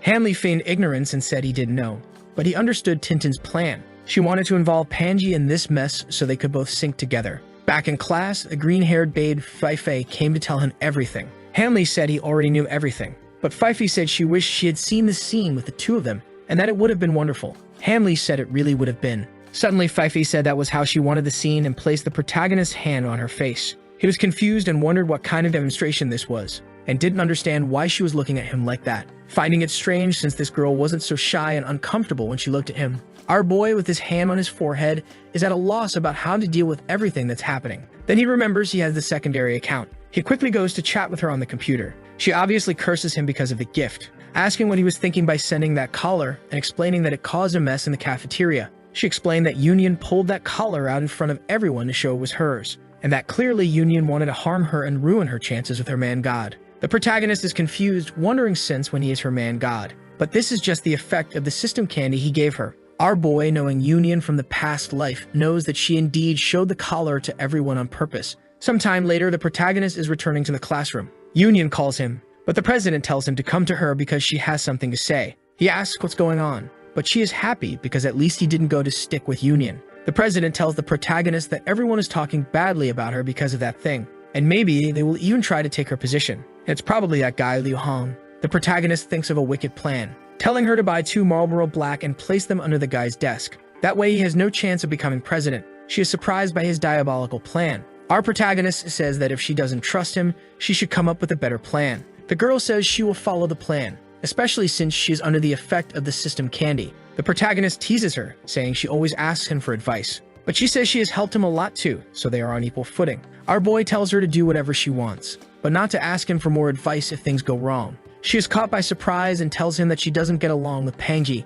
and if Tintin doesn't show who's boss, she will never be able to handle her. The protagonist says he doesn't understand how girls' fights work. However, he wishes her good luck, because if she can't handle Pangy, she should find someone else, and he emphasizes that there's no reason to care so much. After that, even his instigation skill level increased, and the system congratulates him for gaining a bunch of useless skills. Sometime later at home, the instigation skills suddenly leveled up to 2. He is confused about why the level suddenly increased, and wonders who he instigated. In the chat, E and the girl are happily talking because the book is selling well. She talks about the protagonist in the classroom, and his internet version says she is always commenting about him. So why doesn't she make a move on him? Instigation gains more experience. She hesitates and says she would never chase someone, especially if it's Han Li. She says our boy is isolated studying, not to mention everyone thinks she's a lesbian now. So how can she chase someone like that? The internet protagonist says that's just for pretending, and if he's busy during the week, invite him out on the weekend. If you stall too long, he will really think you like women, and then you will lose him. Thanks to the system candy, instigation is working very well. She starts to think that if other people believe that, she wouldn't care. But if he starts to believe it, it will ruin everything. She sends a message saying it makes sense, and that she will try and see what happens. Sometime later, our boy is all tired running on the track when she arrives, greeting him good morning. Hanley asks how she is. At the same time, he says she is all dressed up and asks if she's going out with Pangy. She responds it has nothing to do with Pangy, asking if he finished the run, and that there's a new game room and if he wants to go with her. Though it was the protagonist himself who told her to ask him out, now he pretends to show no interest. Hanley, feigning disinterest, tells her to call Fifi to go with her. She says embarrassed that Fifi is too scared so it won't work with her. Calling him once more, she says there are some things she didn't explain well and wants to talk to him along the way. He agrees to go but says he will charge for his time. Tintin responds asking if the price of the game room and lunch isn't good enough for him. The protagonist says it's almost enough, but he tells her to wait there while he goes to change his clothes. A little while later, our boy is back. Walking through the city, he suddenly calls out to her, saying he wants to explain a few things, and that he doesn't understand the reason for all this. Tintin is desperate because she doesn't know how to act in this situation. For a moment, she thinks about confessing, but she says she doesn't like him that much. Our boy says he knows, and he says she must have a problem with her relationship with Panji, so he tells her not to worry. Just talk to him, and he'll give her some tips. She goes towards him to hit him, but he asks her to calm down because there's no need for violence. Then they arrive at the place Tintin wanted to go, an escape room. The internet protagonist had given her the tip, telling her to take him to an escape room, and when something happens, pretend to be scared and jump on him, because the rest will happen on its own. But the girl genuinely seems scared. Hamley touches her back, turning around and getting startled. He apologizes for that, but says he's curious, not knowing what she wanted to ask. She tells him to shut up, asking if he doesn't know where they are, and that it's not the time to talk about that. At that moment, the flashlight's battery dies. A chainsaw zombie appears behind them. Outside in the cafeteria, she is trembling, saying it was very scary. Our boy says she talked about Fifi, but she suffered more than her. She says embarrassed that she didn't expect they had planned for the battery to die. He asks once again what she wanted to talk about, and she's a bit ashamed. He notices a lot of people watching and says he understands everything now. Since everyone thinks she's a lesbian, she wanted him to go with her to pretend she's interested in him, to use him as a shield. Already getting up, he apologizes, but he's focused on his competition, telling her to continue with her games. Tintin was confused, saying she really has a problem, but it wasn't to use him as a shield. She understands that anyone who gets close to her or Panji will get involved in this whole mess, but Hanley didn't even let her explain anything. However, she gets irritated and says she will resolve this with the person. She called Panji asking what she was doing, mocking that she missed her since it had been a long time since they saw each other and that she was hungry. Panji is angry that she caused all that confusion, and now Tintin wants to bully her for being alone. Panji gives a malicious smile and sends a friend request to the protagonist. He doesn't understand at first, but soon thinks that probably the president contacted her, and apparently she wants to involve him in all this to annoy Tintin. Panji says she got his contact from a friend, and says she has a reservation at a Japanese restaurant, but her friend can't go and invites him to go with her, saying he was the first person who came to her mind. The protagonist says that's fine, he has some free time for her. The girl thinks she's only seen him twice, but it's clear that the president likes him. If she messes with Hanley, it won't be a problem to deal with that lunatic president. However, he apologizes and says today won't work, because he already went to the escape game with a friend today and he will be busy until the evening, so this meeting won't happen. Hearing this, she's incredulous that he rejected her, because usually people cancel everything to talk to her. She responds that's fine and they can arrange for another day. But the girl realizes when she remembers that he said he went to an escape room with another girl. Assuming it was the president, she thinks she must be using him as a shield. But why? To divert people's attention? Saying he must know very well why he added her. Meanwhile, the president is calling her to go out. She responds that she's lazy and doesn't want to go, but thinks that this president really liked the escape room, because she said she would call Panji to go there too. With a malicious face, she plans something. Back in his room, the protagonist receives payment from the publisher and invests the points in writing experience. He was all engrossed thinking about the book, when Panji sends a message asking about him. Suddenly, we're teleported to the restaurant, and apparently the girl convinced the boy, and even asked if they were going to get drunk today. She says they have to make the most of this time, because it's not every day that our boy is available. She had to keep asking from October until the beginning of November just to get him to show up. Our boy feels a bit embarrassed, saying he was very busy. In reality, he didn't want to get involved because he had already refused twice, so refusing a third time would make her not want to be friends with him anymore. Panji asks if it's because of that competition he's preparing for. He replies that it's exactly that and that things have been very hectic. She asks him to let it go so it doesn't spoil the mood, asking him what he thinks of the restaurant. Something that looks like dirty water arrives, but in theory, it's an alcoholic drink. The protagonist says that with her presence, this place is radiant. She says she understands why the girls keep surrounding him, because he always talks in an interesting way. Our boy feels embarrassed, thinking that this girl's on a higher level compared to the others, and that he can't play games with her. The topics, the tone of voice, the expressions she makes. Not even with his level 3 psychology skill is it enough. Our boy got lucky that the waiter arrived just in time with the crabs all tied up. He notices that the food is very well prepared. However, when our boy is about to eat, she tells him to wait so she can take a photo. For a moment, he thought it didn't make sense for her to take a photo since she's so rich and it's common for her. Understanding the situation, he supposes there's another intention behind this photo. Pangi posts the photo and he says he doesn't use social media much, wondering if she tagged him in the post. In the description, it's written that she is at the Onball restaurant with a classmate. In the photo, it's not just the food. It's him and 4kher. He knew he was called here to mess with the poor president's life, but he fell right into the trap. She picks up a little ball with chopsticks and tells him to wait. Right at that moment, a voice appears calling her little Nana and asking if she's here dining with friends. Supposedly, the voice is her father's, and along with him is her uncle and a security guard. The old man says that his friends were there because they wanted to drink dirty water and eat a tied-up crab. Panji says that her mother will be mad if she finds out he's going out to drink. He changes the subject and asks her to introduce him to her classmate. Our boy raises his hand, greeting Panji's father. He introduces himself as Han Lee from the university. Her father approaches, asking if the protagonist is a friend from school, because it's the first time he's seen Panji going out to eat with a man. Hearing this, our boy feels embarrassed. The old man suddenly tells the protagonist that he supports him 100% in becoming friends with her, and that if their personalities match, the two can advance the relationship. Hearing this, Panji pushes him away, telling him to leave. With a smile on his face, her father waves goodbye to the protagonist, who reciprocates the gesture. He asks if they will continue eating. She sits down, responding, "What else would we do?" Our boy is wondering why her father was so excited. Changing the subject, Hanley asks what her father does for work. Panji didn't like that he called him dad, but the protagonist responds that he was joking. She says that if he goes up there and calls the old man dad, she will tell Hanley whatever he wants. He accepts the challenge. Desperate, she asks if our boy has no manners. Panji says she will explain so he doesn't do something crazy. Her father is on the school board, but he doesn't do anything related to the school. They talk a bit, and the protagonist asks why she is doing the international relations course. Panji says she didn't want to, but her family wouldn't let her stay in another because they want her close, and explains to the protagonist that it seems her family has an important business, but they don't trust her with it because they think she's stupid. So the family just wants her to stay in college for a while, find someone, and get married so as not to mess up the family business. But the protagonist, knowing her personality, knows that's not what she wants. At that moment, someone arrives, asking if Panji doesn't love her anymore for not inviting her to eat. It was the president, who immediately clung to Panji. The protagonist knows it's all an act. He's sure Tintin saw the post on social media and came running. Panji doesn't seem to be enjoying it. But at the right moment, someone appears saying that Panji's father is calling him for a talk. Hearing this, the two girls are left wondering what he wants with our boy. As he climbs up, the protagonist thinks the man is going to talk to him about his daughter getting involved with women.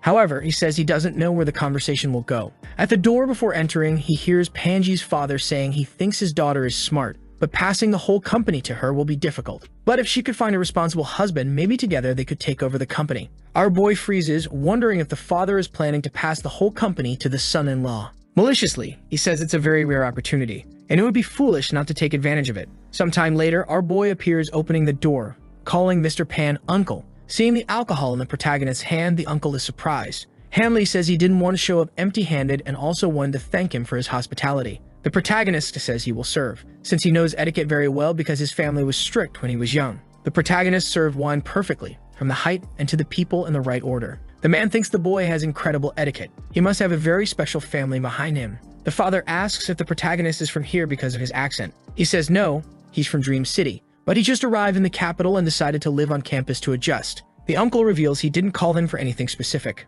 but just that Panji doesn't go out much with boys, and if he could spend more time with her, take her to the mall to chat, it would be good. Telling him not to worry as he will pay for everything. Hanley thanks him, understanding clearly that the father is trying to set someone up to take care of the company. Our boy says he uses all of his free time to study, so he doesn't have much available to go out with her. Telling the father not to worry as Panji loves going out with the girls, so much so that one just arrived to chat with her. Mr. Pan is surprised and says he understands why Panji didn't come upstairs, but he knows many of her friends and asks who the girl is. Our protagonist responds that it's the class president Tintin. Her father tells him to go back down and eat with Panji, as he will pay for everything they order. The protagonist says goodbye, and the poor man gets desperate, saying he has to go see for himself. The uncles ask him to calm down, as if he goes down, he will end up scaring the kids. Downstairs, the president was clinging to Pangi. She asks what her father wanted with him. Our boy says it was nothing much. He just asked him to take care of his precious daughter. The crazy president says the protagonist doesn't need to take care of her.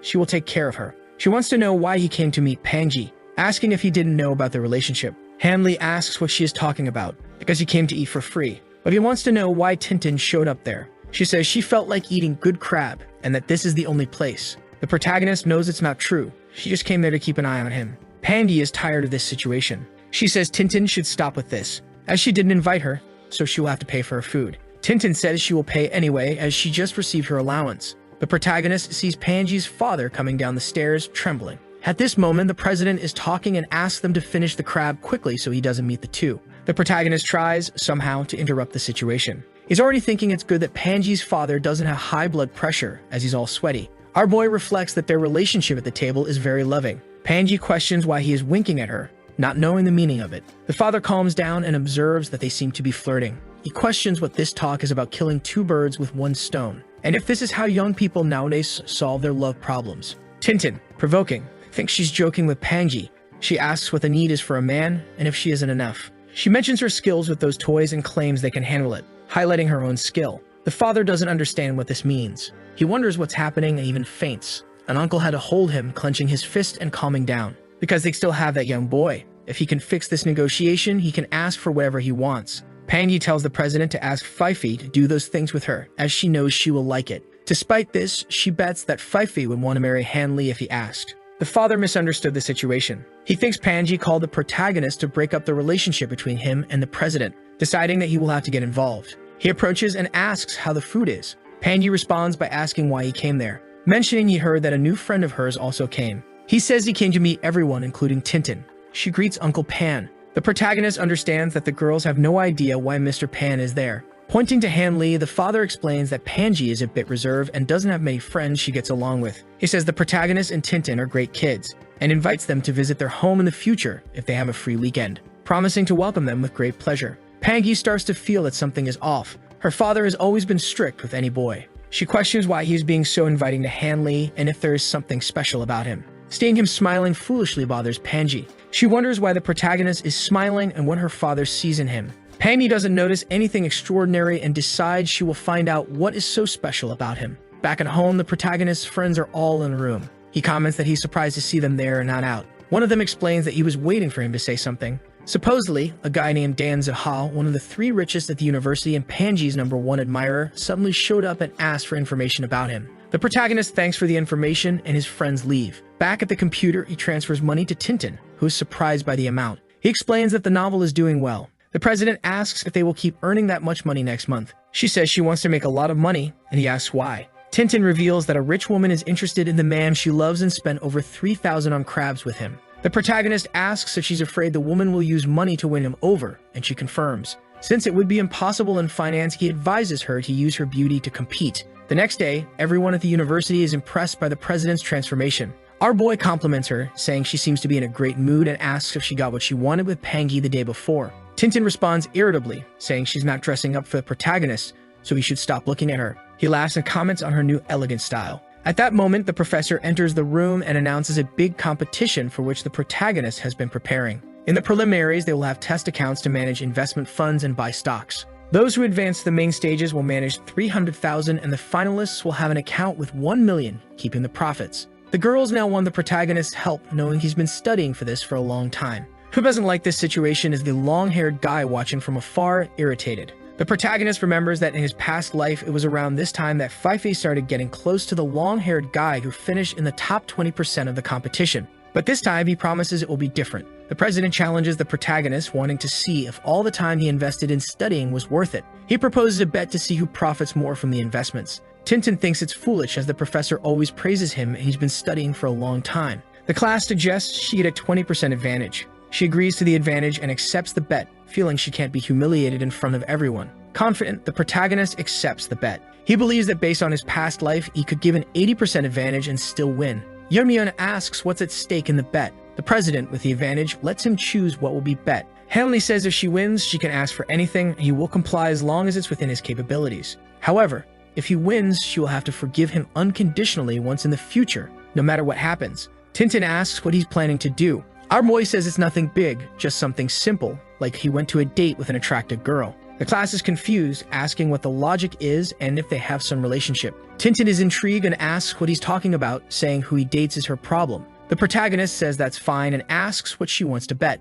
She responds that if he loses, he's prohibited from dating anyone for the 4 years he's at school. The protagonist accepts but thinks she's digging her own grave with this bet. Yeon comments that it's an exaggeration, asking how he will survive 4 years like that. The classmates think it's not a bad idea since with him out of the game, things will improve. Tintin's plan is simple. She hasn't decided yet, so she will keep him locked. The promise is made in front of everyone. And after that, Yeon invites the protagonist to eat.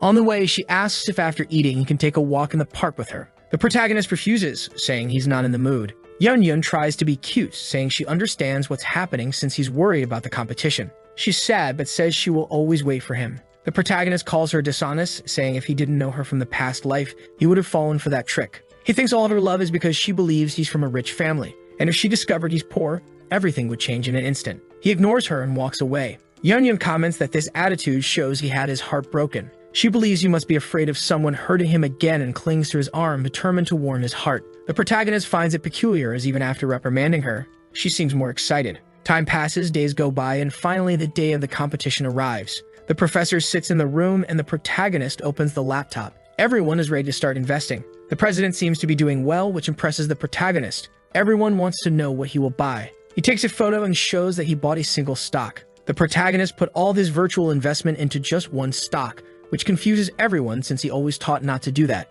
They insist he explain, and he sends a huge text because that's what he thinks will work. The next day, the protagonist arrives, hinting at Tintin by asking how her investment went. She replies that he only won one battle in this war and there are still many to come. He invites her to eat something and relax, but she says she can't because she needs to monitor the investments. The protagonist thinks he wanted to eat when Panji from afar calls him enthusiastically, and he knows something is coming. A friend asks what the protagonist wants, and he replies that anything will do. A guy snickers, identifying him as Han Lee. He realizes that Panji is trying to cause problems for him. The guy comments that the protagonist is poor and has nothing special. Panji says that's rude, but the guy insists he's just telling the truth. The protagonist remembers that she always had many admirers in the past life and wonders why she brought someone to use as a shield to trouble him. He concludes that the guy must be Dan Ziha. The guy tells Panji that interacting with someone like the protagonist will lower her social status, and also that he made her wait a long time. Panji pretends not to understand, agreeing that he took a long time to accept the invitation to eat lobster, but defending that he's working hard. Panji thinks that since she can't compete against the president, she will cause problems for the protagonist, remembering that he joked with her and even ate for free. She also doesn't understand why her father keeps telling her to talk to him. The protagonist pats her head while apologizing, which embarrasses her. He says not to wait for him next time and to listen to him. Panji is confused by his audacity, but she can't scold him because she was the one who invited him. She thinks that if she doesn't do anything, she will become a joke and he will try to use this to his advantage in the future. She decides to use her most powerful card, the silent accusatory stare technique, believing that by staring at the protagonist for 10 seconds, he will apologize. However, the protagonist thinks she is ridiculous, not understanding why it's not working. Panji wonders why the technique that always worked since childhood is not having any effect now. On the other side of the table, the jealous guy got angry. He was irritated with the protagonist for putting his hand on Panji. The guy thought that she hated being touched and wondered what kind of relationship they had. Panji adjusted her hair and commented that he shouldn't touch her head like that as it messed up her hairstyle. Zhao thought that messing up her hairstyle should be a reason for a much bigger scolding.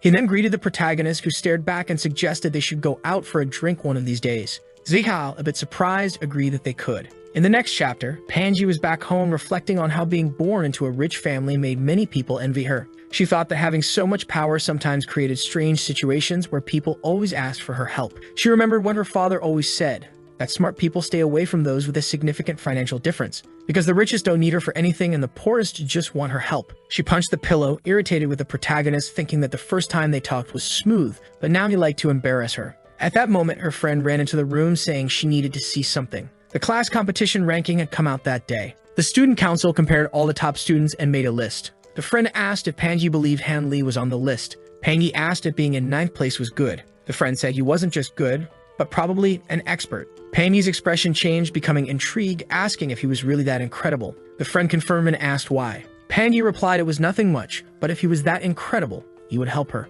Meanwhile, the long-haired guy was feeling smug. He had a good day of investments the day before, and everyone was praising him. Fife again announced that everyone should look at the forum because the national general ranking was being updated. The tired protagonist entered the room but noticed everyone was staring at him. An announcement was made for the entire school, informing that Han Lee from the finance department was ranked 7th in the nation. All the teachers and staff congratulated him. Feeling uncomfortable, he said he had forgotten that the rankings updated like that, but it was only the 3rd day, so it wasn't time for congratulations yet. The class surrounded him, and Union commented that the president would lose the bet. The protagonist said he thought not because he had looked at the stock the president bought and knew it would rise again. However, she arrived and revealed that she had sold it in the morning. Hearing this, the protagonist was surprised and asked what she was talking about. She revealed that she sold her stocks before yesterday and what the same ones he did. She couldn't make as much as he did, but she got great profit. The protagonist thought she was cunning, realizing she just copied his stocks. Later, he was walking when the president approached, clinging to him. Our boy asked what she wanted and if she was trying to copy everything for him again.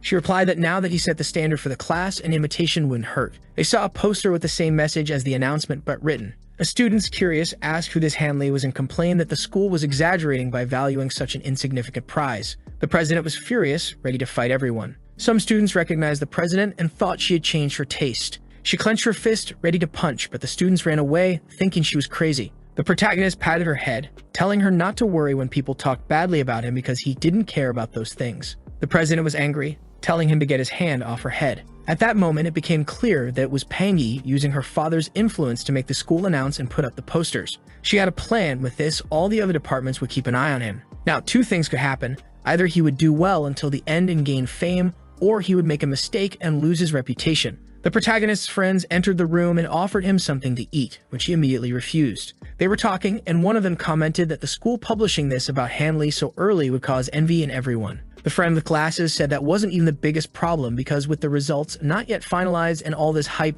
the pressure on him would increase a lot. The protagonist was surprised by his friend's perception, thinking that if he did poorly, he would be embarrassed. But he was confident he would make a mistake. Watching the stock market opening time, he thought it was about to start and that he would win perfectly. Sometime later, the protagonist went to the teacher's room with the president and received an award. When they returned to the classroom, everyone applauds the two of them. With the tips our boy gave, Tintin ended up just 1.2% behind him. Sweating, she suggests canceling the bet for now.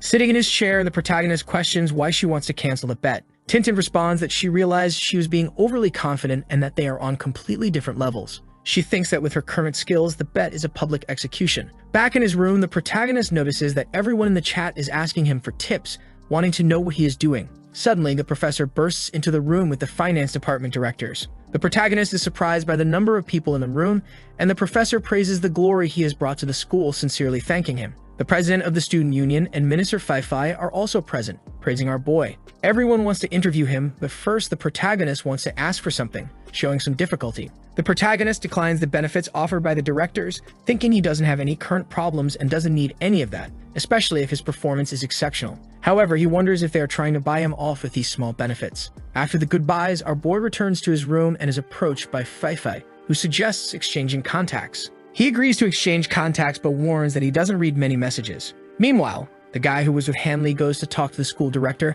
asking him to look at the proposal made for the protagonist and sign the document. The director is surprised to learn that Pangi asked him to keep an eye on our boy. After signing the document, the guy is happy, thinking this will help the protagonist receive a promotion too. The director then decides to deliver the news to him and calls Pangi. He thanks her for the recommendation and says they will invest many resources in our boy, while provoking Pangi, saying the boy would have gone unnoticed if she hadn't informed them. Pangi is frustrated, realizing that her plan to harm the protagonist backfired. While she's in the room, people who come to talk to her already scold her. Tired of this, she goes for a walk, lamenting that nothing went as planned. When she arrives home, the maid informs her that her father is looking for her, leaving her with a bad feeling. When she gets there, he asks how her relationship with that classmate has been lately. Suddenly, we teleport to the room where the protagonist is taking advantage of the time to write several chapters of his novel, so that when the competition returns, he will have everything ready. When he receives a message from the girl from the beginning, she asks if he is in the finance department of this school. The protagonist responds that he is,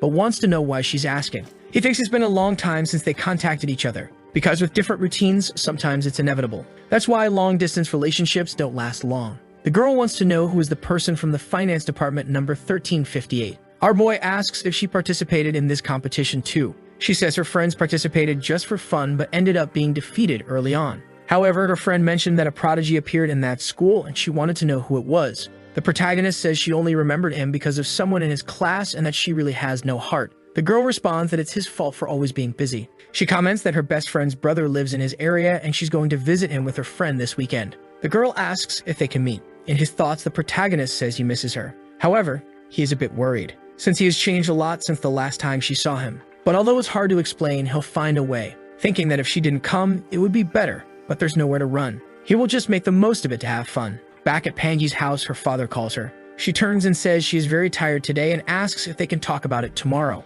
The father says yes, and they will talk later, but that's when her mother arrives. The mother asks if she is tired, and if it's too much stress or if she is thinking about someone. The mother says it's bad to keep things inside and asks her to speak up because she would give her advice. Pangi responds that it's nothing much, but she already starts to wonder why the two of them showed up out of nowhere. She says they both commented about her friend and asks what happened. The father explains that he has been trading on the stock market lately, but is losing money. The girl says she heard that there are only pennies left in his stock account and asks why. She starts thinking about investments and Han Li. Mr. Pan says he lost everything and got scolded a lot by her mother. But Uncle Zhang said that a student at her school did very well in the competition and that he is even an acquaintance of hers. The father asks if she could invite him to come and teach a thing or two. The mother says her head hurts when she looks at her father's investments and that she needs to help. And that if our boy is so good, they might even let him manage the account. Pangi looks shocked. The mother tells her not to be scared, they will take care of him. The girl starts to think that something is wrong and wonders if they think she is with Han Li. She stands up and says it's impossible. The mother asks why, and Pangi responds that our boy is still very young and that it's impossible for him to be that skilled. Besides, it would be improper for her to invite a boy to eat at her house. The mother suggests he might accept and asks why she doesn't ask, also suggesting that she invite a classmate to come with him. The mother decides and asks if he is free tomorrow night, because they will prepare a dinner for everyone. Seeing that there's no way out, Pangi agrees. The father and mother continue talking in the living room, wanting her to get along very well with the protagonist and maybe needing to give a little push. The next day, the protagonist wakes up at 8 in the morning exhausted and already has a message from Pangi. She says that her father heard about him winning the competition and wants to invite him to help with investments, and that it will be tomorrow at 6 in the evening. The protagonist notices that her tone seems angry and that this was very sudden, suggesting it was the old man's idea. He sends a message saying he understood. Pangi says he didn't understand anything. She says she will invite the president too and suggests they arrange a time to meet. The protagonist is surprised that she invited Tintin and realizes something is up. At that moment, he receives a message from a girl saying they are arriving in the city and asking if he wants to eat something together. She mentions that the genius who won the competition is her friend, confirming that she is very close to him. Her friend says that her brother is arriving. The girl says the protagonist is also arriving. Our boy appears and the girl hears a familiar voice, and when she turns around, she observes how he looks. She comments that it looks like he swapped his head. The protagonist says he just changed his haircut. She gets excited and mentions that she said he was ugly. But it seems that back then he was swollen from the injuries and she didn't see properly. Her friend next to her comments that he is the genius. She introduces herself as Jin Shang, best friend and roommate. Our boy feels a bit embarrassed when someone arrives calling her sister Yang Fei and saying they made her wait a long time. The voice was from the protagonist's classmate. The classmate was in denial, asking why brother Li was there holding his sister's hand. She looked and told him to come closer, then introduced Han Li to her brother Jing Yu. The protagonist thought it was a coincidence. The sister asked why the two were looking at each other like that. The friend suggested that everyone should interrupt suddenly, commenting that they were hungry and should eat something before introducing themselves. The sister handed the bags to the protagonist, saying she trusted him, but Jing didn't like that. He already imagined a dark marriage, saying she would marry a lunatic, and he didn't agree with that. Jing yelled at the protagonist, asking what he wanted with his sister, calling him brother-in-law, and after that, everyone started laughing at him. The protagonist didn't understand anything. The sister smacked her brother on the head. Then the siblings went to get food, while the protagonist and the girl went to find a table. On the way, she tripped and fell into his lap. At that moment, Yun saw the two and had the feeling she saw his true girlfriend. She approached and asked who his friend was, commenting that she looked different because she had never seen her before. The protagonist replied that she was a schoolmate. She deduced that the girl must be someone he dated back in school. She commented that the girl was pretty and questioned why the protagonist hadn't introduced someone like that before. The protagonist didn't like this conversation much, and Yun noticed the situation. She might not have such a good body, but the aura she carried was perfect for a first love. Yun asked why he didn't introduce her. Our boy was about to say something, but she had already introduced herself. She said she was Yun, a classmate of his and a good friend. Asking the girl's name, she said she was Shen Yang and commented that Han Li was quite popular there, because she was afraid he wouldn't adapt. Manipulative Yun exposed the protagonist, saying he was doing very well, being the best friend to all the girls in the class, and that even the president liked him a lot. Shen asked if it was true and commented that her father also said so, giving him a pinch. Shen Yang aggressively commented, asking if she liked him too and if she had made any progress. The girl thought she shouldn't get upset with our boy's relationships since they had nothing together, but she got annoyed because she had known him longer and had an incredible history with him. Seeing the protagonist and Yun's reaction, she realized their relationship wasn't very advanced. At that moment, her friend appeared, and Shen pulled her by the arm, commenting that she couldn't help with Han Li because her friend already liked him. The friend asked why she was suddenly pulled and what was happening. Shen asked her to participate in the act and said she would pay her back later. Yun asked why another person was involved and what was going on. She looked at the protagonist, who had a strange expression, wondering what that face was. At that moment, the president arrived too. She asked the protagonist if they were going out together at night and suggested he take a shower. Tintin commented that he said he had friends coming to see him and apparently it was those two. Introducing herself as Han Li's class president, the protagonist wondered if he should play dead. On one side, the president and the friend with whom he wrote the book together. And as much as it seemed like he had an advantage in this situation, he should stay quiet and not make things worse. On the other side, his dream, his childhood crush, and someone he never thought he would have a chance with in life. The good part was that none of them were his real girlfriend, so in theory, there shouldn't be a problem. The bad part was that no matter whom he helped in this situation, he would complicate things with the other. The president asked if she was a schoolmate and if Shenyang was a legendary ex-girlfriend of that boy. Shenyang, with 200 IQ, realized she didn't know what the protagonist had told them, but she knew he didn't have an ex-girlfriend, thinking that maybe they were trying to guess things. She said that the two were thinking too much, that Hanley didn't have an ex-girlfriend but just a crush. Yumyun and Tintin were surprised, thinking it was impossible. They asked what she meant by that and if she was the crush. Tintin commented that from what she knew, he wouldn't be secretly admiring anyone, because if he really liked someone, he would say so directly. Shenyang commented that maybe the women assumed he liked them and therefore kept paying for his meals, saying she heard about it. The protagonist's situation did not improve, and the president, hearing this, became furious and insulted Shenyang, calling her chubby. She says that Shenyang doesn't know what she's talking about, asking what this talk is about, giving him food and stating that they are happy just helping. Shenyang gets mad at being called chubby, but when she's about to insult the president, she notices her body is perfect. Shenyang turns to complain to the protagonist, asking why he put her in that situation, with a bunch of people wanting to hassle her. The protagonist tries to think of what to do. He gets a crazy idea, puts his hand on his face, and says that he never believed in love at first sight, but now he does, saying he likes her very much and asking if she wants to be his girlfriend, addressing Jing's sister. No one believes it, and she gets all shy and runs away. Shenyang can't believe it, asking if he likes her, thinking it's impossible. The protagonist says he was joking, considering her a great friend and saying he doesn't want her to feel bad there. Shen thinks her reactions were exaggerated. However, she blames the president for starting the fight. Hanley takes a deep breath and tells the president that he never gave her permission to speak like that, which embarrasses her. The president realizes that the protagonist's line is directly from a line in the book she writes and wonders if he read her book and knows it was her who wrote it. She starts remembering the scenes she wrote, fearing that if he saw that, it's all over for her. Tintin apologizes, admitting she was wrong. Yunyun is surprised, saying she has never seen the president apologize in her life. Shenyang finds it strange, noticing that the girl was mad. But when the protagonist called her by name, she went quiet, suspecting there's a secret between the two. Shen thinks the best way to get out of the situation is to apologize too. She apologizes to the protagonist, saying she thinks she's also at fault, apologizing to Yunyun for anything she might have said and thanking her for taking care of the protagonist.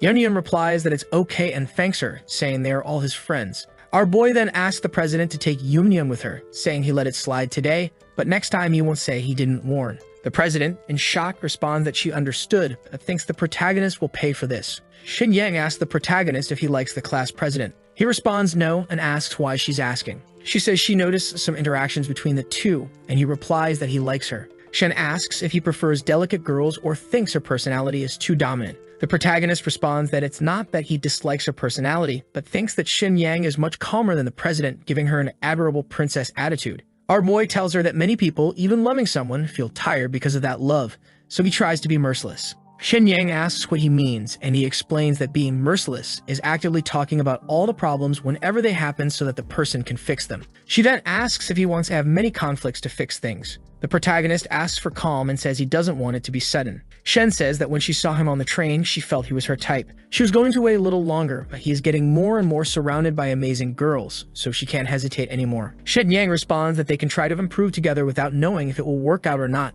and then get married, have kids, buy a house, move to another city, and live together, saying it's simple. The protagonist asks what if things go wrong or if they are not compatible. She responds that it would be just a small mistake, and that loving the wrong person is still love. But if you never love, you will never know who the right person is. The protagonist thinks this is the Shenyang who captivated him, intelligent, brave, and sincere, and who wouldn't like someone like that. He would like to grow old with her, but he apologizes because he needs to think about it. Nervous, he thinks that deep down he is not a very good person. In 30 years of life, he has seen many tragedies and has many ambitions in his heart. He tells her that to be honest, she is the goddess of his heart, but he is not ready yet. She, with closed pupils, thinks she has been rejected. The president sends several messages to the protagonist, wanting to know if he found out and asking him to stop pretending. The protagonist says he found out and he looked at her package, and the little letter that came with it gave everything away. She goes crazy, thinking she should have torn it up completely. He sends a message saying his friend left and that he is planning to buy some things, asking if she wants to go with him. They're getting ready to go to Pangy's house, and the president comments that they will only bring some fruits. The protagonist responds that they are poor students,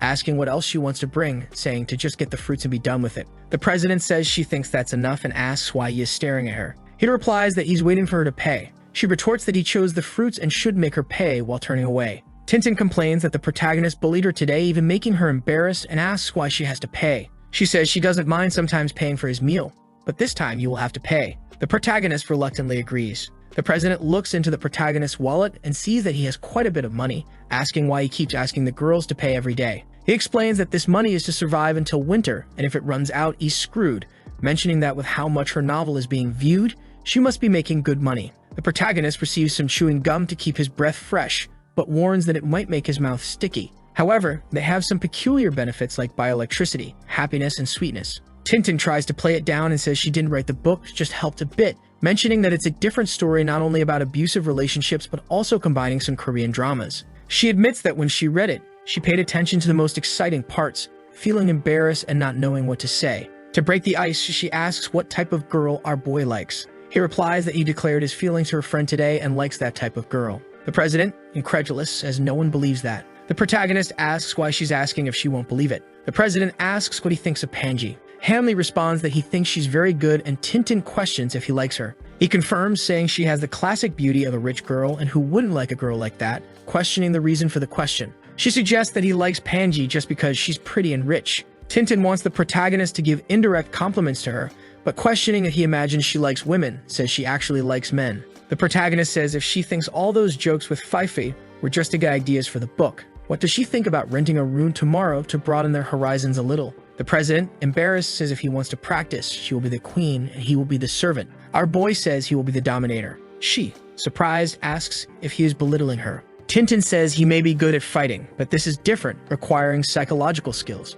The protagonist comments that she is fierce, and she wonders what she is doing. The driver announces that they have arrived, and Han Lee, remembering that he paid for the fruits, says now it's her turn to pay for the taxi. As they get out of the car, she sees Panji in her elite outfit at the billionaire house. Tintin comments that she has only seen a house like this in movies, finding it amazing. Panji responds that it's not that amazing, and asks the protagonist to let her know if anything is missing because she doesn't want to leave anyone unhappy. They enter the house and put on slippers. Han Lee, seeing the piano, comments that he would like to hear Panji play a serenade. She replies that he's dreaming and doesn't deserve that. At that moment, Panji's mother appears, scolding her daughter for talking like that to her friends. The mother greets the protagonist, and the president hides behind Panji. Seeing Tintin, the mother asks if she is who she thinks, saying that her daughter talks a lot about her and that they seem inseparable. The protagonist interrupts, introduces himself, and says he brought fruits, asking where the kitchen is. The woman accepts the gift this time but warns not to bring more or she will have to return the favor. With a peculiar smile, she comments that Han Lee is generous and sensitive, which is very good.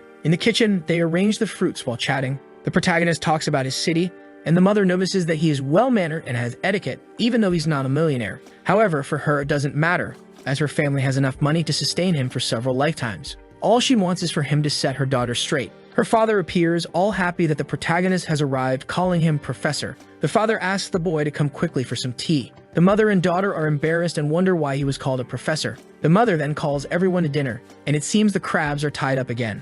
Our boy observes, thinking it's the first time he's been to dinner at someone of the opposite sex's house, and that the atmosphere is not very pleasant. Pangi asks the president where her boldness and joy are, noticing that now she's all shy. She says the situation is different, that her father and mother keep staring and she doesn't know why. The father suggests the kids eat and talk about something else. While talking, the father says that's the prisoner his daughter likes the most and asks her to eat it. Pangi puts it on the president's plate and tells her to eat it, saying it's delicious. The father gets irritated and says the crab is for his daughter, not the president. Hidden pours grape juice into a glass and asks the protagonist if he wants a drink. Accepts. The mother tells her daughter that if she wants to stop drinking Coke and enjoy some wine with her mother, now is the time. Pangi is angry, thinking the Coke was for the guests and not for her. The president asks Pangi if she likes Coke and suggests they enjoy it while the others are drinking. Hanley comments that he's never seen the president drink and wonders if her tolerance is good, worried that she might get drunk on wine as he would have to carry her back. Tintin, already tipsy, tells Pangi to drink too, as she's already drunk. The protagonist, looking at the two, thinks it seems they finished a bottle, but it was just a glass. The president's mother is also getting a bit drunk. Seeing the two hugging, she says it's great to see them like this, as she also had a best friend, but they stopped talking because of a guy and lost contact. The president bangs on the table, saying it's hard to find a good man as many men are trash and hit on all women. Pangi agrees, saying these men have no humanity. The two start hinting at the protagonist. The president says he's a bastard who happily uses her money but grimaces when it's time to use his own. Pangi calls the protagonist a fool, saying he uses her utensils without permission, getting angrier as she speaks. Tintin suggests it's best not to make her angrier, as when the time comes, she will pull out a whip and some candles. and Panji agrees, saying not to forget the dog collar too. The president's mother is incredulous, not understanding their conversations. The father seems calmer, realizing that maybe they're so angry because both were hurt in love. However, he wants to know when his daughter was hurt in love. He turns to Hanley and says not to give up, as people's perceptions can change. Inviting him to drink more, he says he needs to ask the professor some questions. The protagonist asks him not to call him professor, saying he's not that good. The father responds that it's been a long time since he's seen someone as good as the protagonist. The protagonist asks the father to drink less as he's already getting crazy. The father then cries in Hanley's arms, saying it would be great if he could be his son-in-law. He thinks this is what they call being direct when drunk, as the father isn't even trying to hide it. The father asks the protagonist what's wrong with his daughter, if she's not good enough for him. He replies that he was going to say she's incredible, but the father interrupts, saying that as long as he's interested in his daughter, nothing else matters because he will give all the support possible. The protagonist says the girl he likes is the president and already takes her back home. Back home, the president talks a lot of nonsense and asks for another bottle of wine. She pushes the protagonist, calling him a dog, and he says she's crazy and to stop running because she might fall, saying for him not to worry if she can still jump and run. Hugging a post, she ends up falling into the boy's lap. He realizes it's night and thinks they will have to rent a room because it's too late to go back to the dormitory.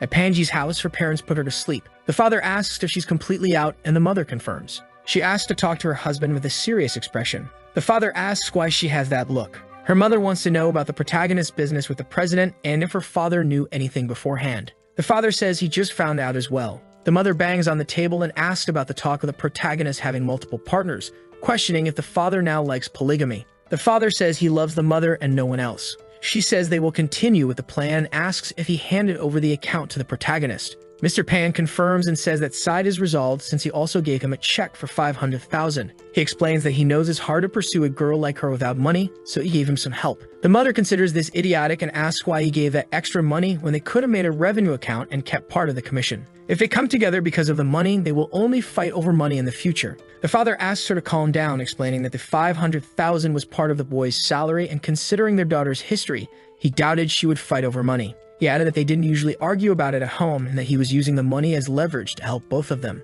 The mother found it interesting, remembering that before, the father didn't want to approve of Xiao Sai. The father explained that he thought Xiao Sai was very strange, a crazy kid, incapable of taking care of their daughter. Meanwhile, at the hotel, the protagonist analyzed the check he had received. He reflected that with that money, he would have 30% of the profits, while the rest would go to the other investor. And if he managed to recover the lost amount from the investment, he could keep 50% of the profits from then on. Looking at the check, he thought that being rich must be nice, remembering that Mr. Pan had 10 million to invest. At that moment, the president woke up, confused about where she was and if she was dreaming. Noticing the protagonist nearby, she complained and approached him. He said that the dormitories had already closed, so they had to rest there. Without realizing, she's trying to find the so-called balance. Our boy tried to calm her down, asking her not to get too close. She got mad, accusing him of being a hypocrite, thinking she was in her dreams, while calling him a fake knight and that she hated him. Even so, she admitted knowing that he wasn't a good person. Approaching to kiss him, having drunk so much wine, she then vomited on the protagonist. He promised never to let her drink that much again,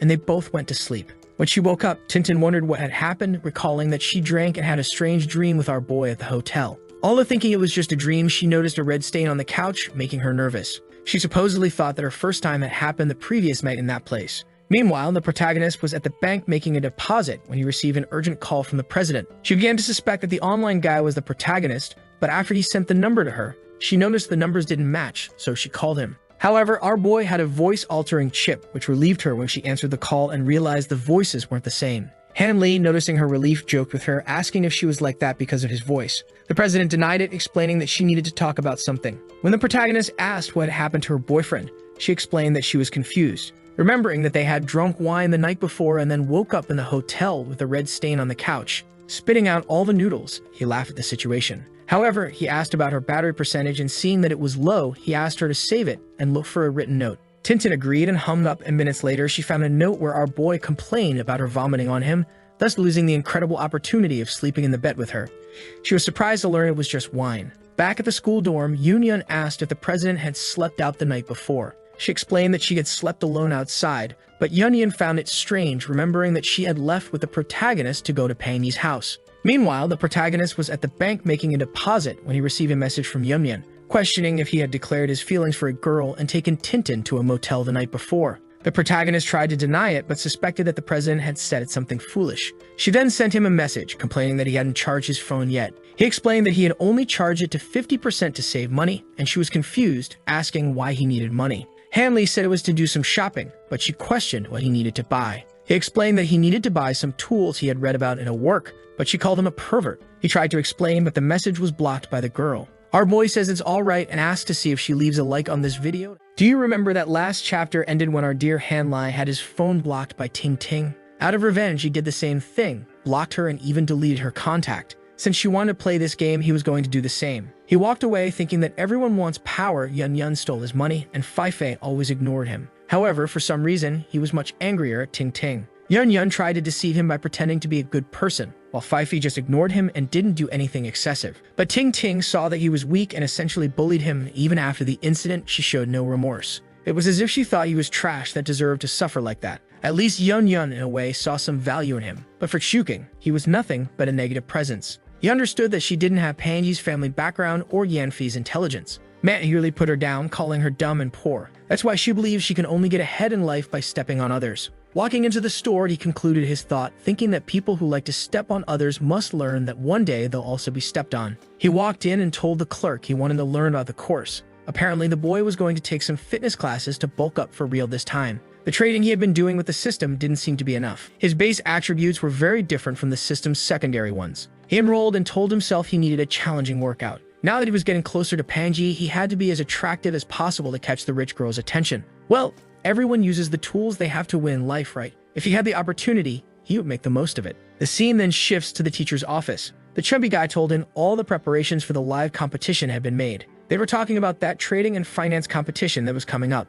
The teacher mentioned the bonus he would receive and said he could ask for help if needed, and Han Lai thanked him. Leaving the room, he mentioned that guy gave him 5,000 while the school only provided 2,000. Back in his dorm room, his friends found out he had gotten some money and asked if he was going to treat everyone to a meal. I thought Han Lai would refuse, but apparently today was the night of generosity. Yun Yun said she was excited to eat him out of house and home, and Fei Fei joked she needed a new pair of earrings. That's when he remembered he still hadn't unblocked Ting Ting. As soon as he removed her from the blacklist, she messaged him saying he was lucky to unblock her before getting beaten up. She asked what was up with him inviting Yun Yun, and he replied that she was also invited. But Ting Ting was angry and didn't want to hang out with all those people. So she responded that she wasn't interested and even sent him a middle finger emoji. Han Lai commented that she was very mad and that his friends loved reading the web novel, and there was one with a certain someone he was dying to recommend. Instantly, she changed her mind and said she would come, even putting on her best outfit. At that moment, Yun Yun showed up in the room and asked if Ting Ting was going too, to which she replied yes.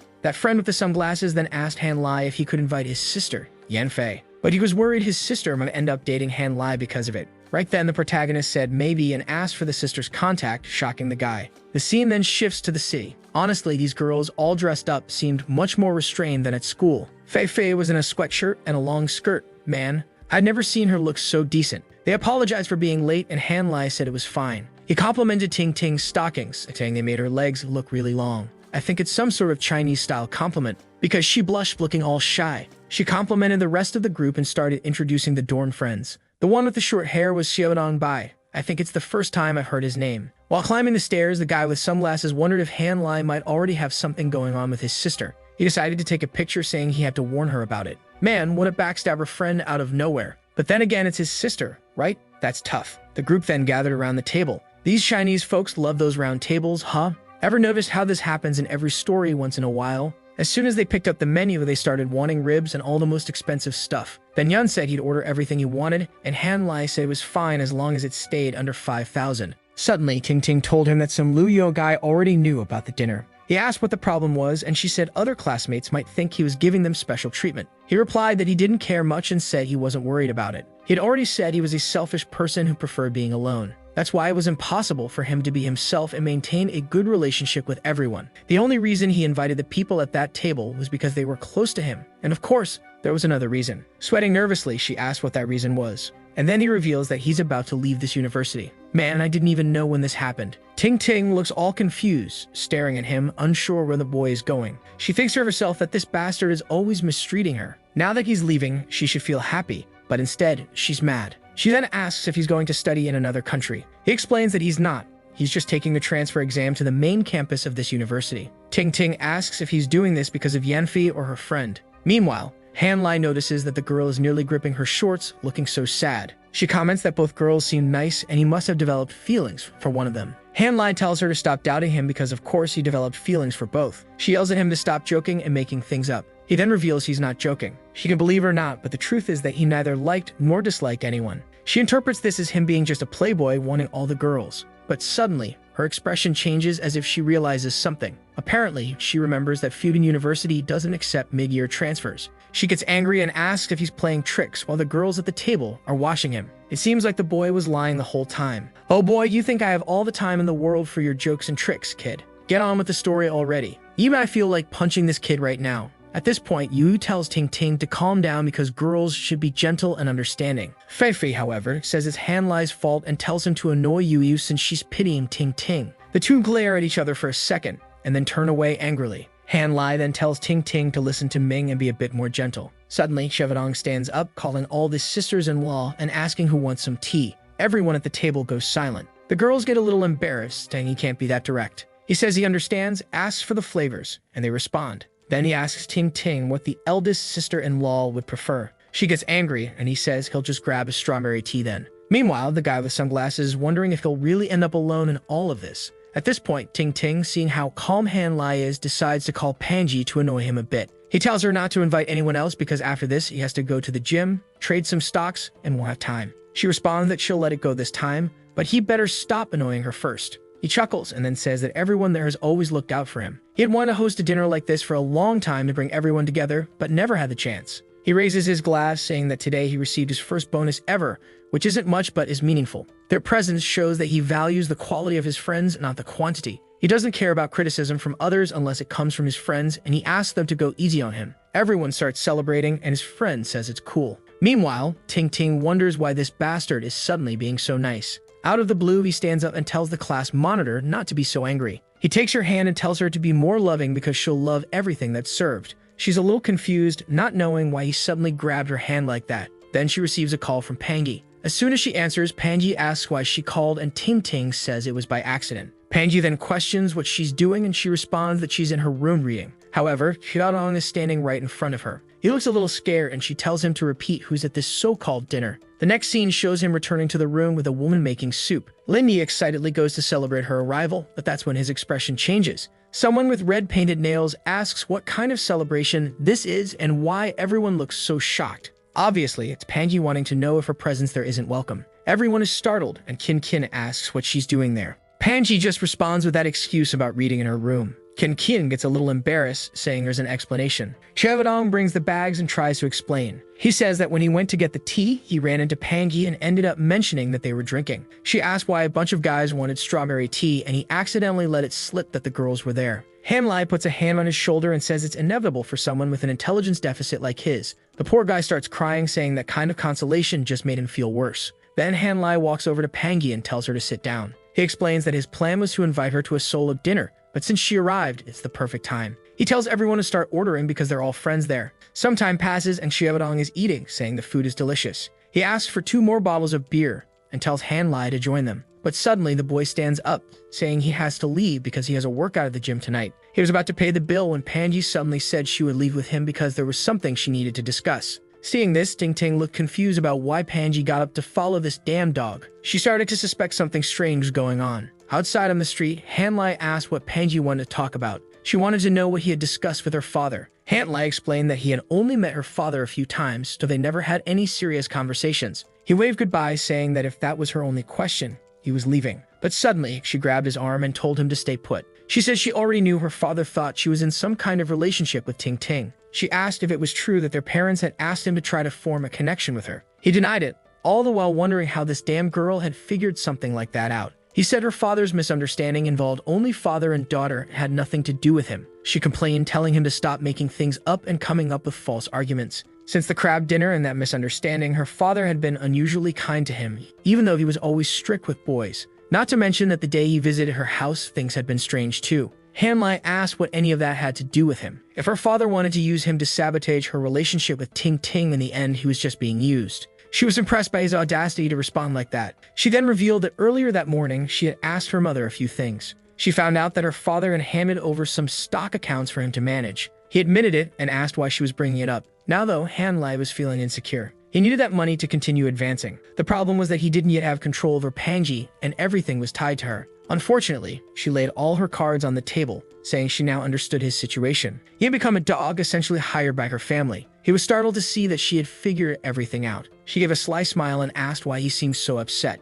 She said if he truly didn't see a problem with this, he could simply explain the misunderstanding to her parents. Hanlai said the result of that would be returning the stock account to her father, which wouldn't affect him much. In the end, it was just a business relationship. If the boss didn't want him anymore, he wouldn't want to work there either. But the truth was, he was bluffing because he had already spent $150,000 out of the $500,000 and couldn't return it. Still, he knew that if she wanted to end everything, she would have spoken to her father, so he just needed to stay calm. He realized she wanted something and asked what it was. She gave him a mischievous look and asked if he truly wasn't interested in any of this. She wanted to know if he wasn't interested in her or in the opportunity her father had given him. Even though he was young and smart, he should know that opportunities didn't come often. Even if he was a prodigy, he should understand how long it would take to manage an account with over 3 million. He unwrapped a sweet and told her to get to the point. He popped it into his mouth and asked what she wanted in the end. She smirked and said it was obvious. She stepped closer and said she wanted him to belong to her. If she told him to end things with Ting Ting, he couldn't hesitate. If she called him to go out, he would have to drop everything and come immediately. If he refused, she would confront her family and his reputation would be completely ruined.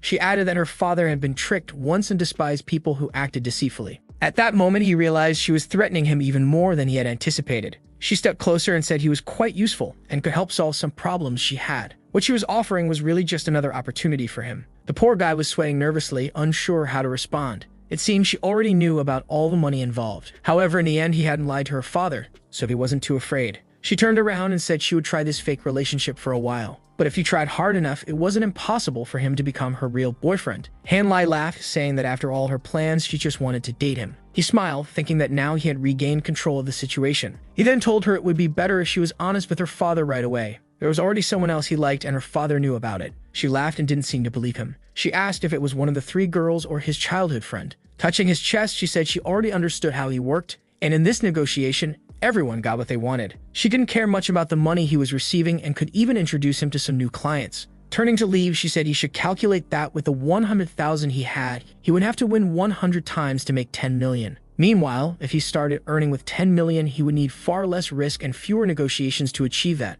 Hanlai stood there, realizing her logic was undeniable. As she walked away, he told her she should have made that offer sooner. He extended his hand and thought to himself that her financial power truly exceeded his by far. He decides to let her think she's winning for now and asks how much money she really has saved up and could use for investments. She pauses for a moment, starts doing some calculations and wonders if he has actually given in. She mentions some cars, shares in her company, credit cards, and other assets. If she combined everything, she'd have at least 20 million ready to spend. At this, Hanlai is shocked. She really had way more money than he imagined. She wasn't just any heiress. Her father was truly one of the big players in the capital. He knew he had to seize the opportunity, but reminded himself this was a game and she wasn't a good person. So he says that from now on, he accepts her as his girlfriend. Confused, she asks what kind of nonsense that is. She was giving him an opportunity to try not to act so entitled. He crosses his arms and wonders why she's making everything so complicated. He thinks that he didn't even want to play this game anymore, but since she was insisting, he had no choice. Finally, she agrees and says that tomorrow she'll open an account and put in 1 million. He could manage it, and they'd split the profits. She looks a little annoyed, thinking how similar they are when it comes to seizing opportunities. But Hanlai questions why only 1 million. He's not about to become someone's dog for so little. She turns away, saying she won't go beyond that, and advises him not to push his luck because she's not in the mood. Suddenly, he grabs her by the shoulder and waist. He leans in close and asks if that's what she's been avoiding. Just as she's about to ask what he's doing, the boy kisses her out of nowhere. When it comes to money, he takes bold steps. Obviously, they're in the middle of the city and everyone sees it. He then asks her what she thought. Was she satisfied with his skills? But she's left speechless, completely off balance and unsure what just happened. A moment later, he's already leaving in a car, saying that now that their relationship has begun, he expects good cooperation. Slowly, he waves goodbye, calling her a beginner. The poor girl screams at the sky, calling him a dog. She realizes that after a public kiss like that, she has no choice but to go along with him. Blushing, she starts reflecting on how her first kiss is gone and wondering why he was so aggressive, considering how many boys she'd met before. At the same time, she's puzzled about why she doesn't dislike it. Touching her face, she wonders if maybe she actually likes him. Meanwhile, in the car, Hanlai is amazed by the effects of the candy he ate earlier. That candy seemed more like a drug, honestly. It made him calm, happy, and relaxed, lasting for 2 hours. Peculiar. He admits that it worked so well he almost considered staying longer with Panji, but he leans back and remembers how manipulative that girl is. He never imagined he'd lose this game and have to resort to this kind of move, especially since he had been saving his first kiss for Ting Ting. Man, this revenge really goes deep. Back with Panji, she's a little upset that she didn't gather much information and ended up getting caught in this game. Later, she returns to the meeting. Ting Ting calls her, saying the food is getting cold, and asks if that weirdo finally left. But she notices something odd and asks if there's something wrong with Panji's lips. Panji looks embarrassed and Ting Ting says her lipstick seems off. Anyone would think that her expensive lipstick wouldn't smudge from just a 2-second kiss. Panji, feeling awkward, tries to play it off, saying maybe it's from chewing gum. But Ting Ting senses something fishy again. She leans closer and says Panji only uses extremely expensive lip products, so it's hard to imagine it smudging so easily. Panji makes up another excuse, saying it was actually gloss. But Ting Ting, being the relentless detective she is, moves closer and notices that Panji's lips look too cracked for someone wearing gloss. The poor girl is completely exposed, yet she keeps trying to come up with excuses. But Ting Ting already suspects she fell for that Dan dog's charm. Now Ting Ting wants to know who initiated it. She's frustrated, feeling like she hasn't even taken her first step, while Panji is already acting like this. Suddenly, she grabs Panji's chin, startling her, and leans in. The poor girl seems paralyzed by the forced closeness, but Ting Ting only gets closer to sniff and doesn't smell any gum. She starts thinking that Panji is more cunning than she imagined and must have been the one to force the kiss. Suddenly, chopsticks fall to the ground and everyone looks shocked. Panji screams that she's leaving and runs out. Outside, she runs away, upset. It seems Ting Ting did manage a light kiss, but unlike the earlier kiss with Hanlai, Panji hated this one. Now she's wondering if she really fell for that Dan dog. Meanwhile, Xiaodong looks like a fool, lamenting that he missed the chance to take an amazing photo. Ting Ting just said that they were all a bunch of idiots for never having seen 2 girls kiss before. After that, the gathering ended and everyone said their goodbyes. On the way back, the protagonist's friends couldn't stop talking about the kiss. Xiaodong even mentioned that Su Xing seemed very skilled and confident. Maybe she really liked women. The problem was that, while they were discussing this, someone nearby overheard their conversation. It was one of Panji's father's friends, and he decided to send him a message to discuss it. Meanwhile, Hanlai was in the middle of his workout at the gym when the message arrived. It was from Yanfei, his old friend, congratulating him for hanging out with 3 girls at once. Hanlai quickly realized it was his sunglasses-wearing friend who had spread the news to her. Apparently, the guy wanted to surround him with women to distract him from his sister. Yanfei was showing the messages to Xiang, laughing and saying this was so typical Hanlai. She then asked if he was still dining with those beautiful girls, and he replied that he had already left for the gym. They chatted about his training and why he was working out. Hanlai responded that he needed to get stronger to protect her after what happened back then. She blushed, realizing he still cared about that incident. He sent her a photo of himself, saying, "This is the result of hard work." Yanfei seemed impressed, while her friend had already noticed that Yanfei seemed to have feelings for him. But that was expected since he always drew attention. Then Hanlai messaged them, saying that now that he had handled his classmates, he wanted to invite them to dinner as well. But Xiang suggested it would be better if it were just Yanfei and Hanlai. Yanfei agreed and said she'd consider it, but she noticed that Xiang looked a bit sad at the suggestion. She quickly realized that her friend also liked Hanlai. Understanding this, she replied that she was too busy at the moment and they could plan for another day. Hanlai thought to himself that if she was going to reject him, she shouldn't have agreed in the first place. The boy took it to heart. Then he received a message from Yun, the gossip queen, who obviously had all the details about what happened. Of course, she brought up the kiss.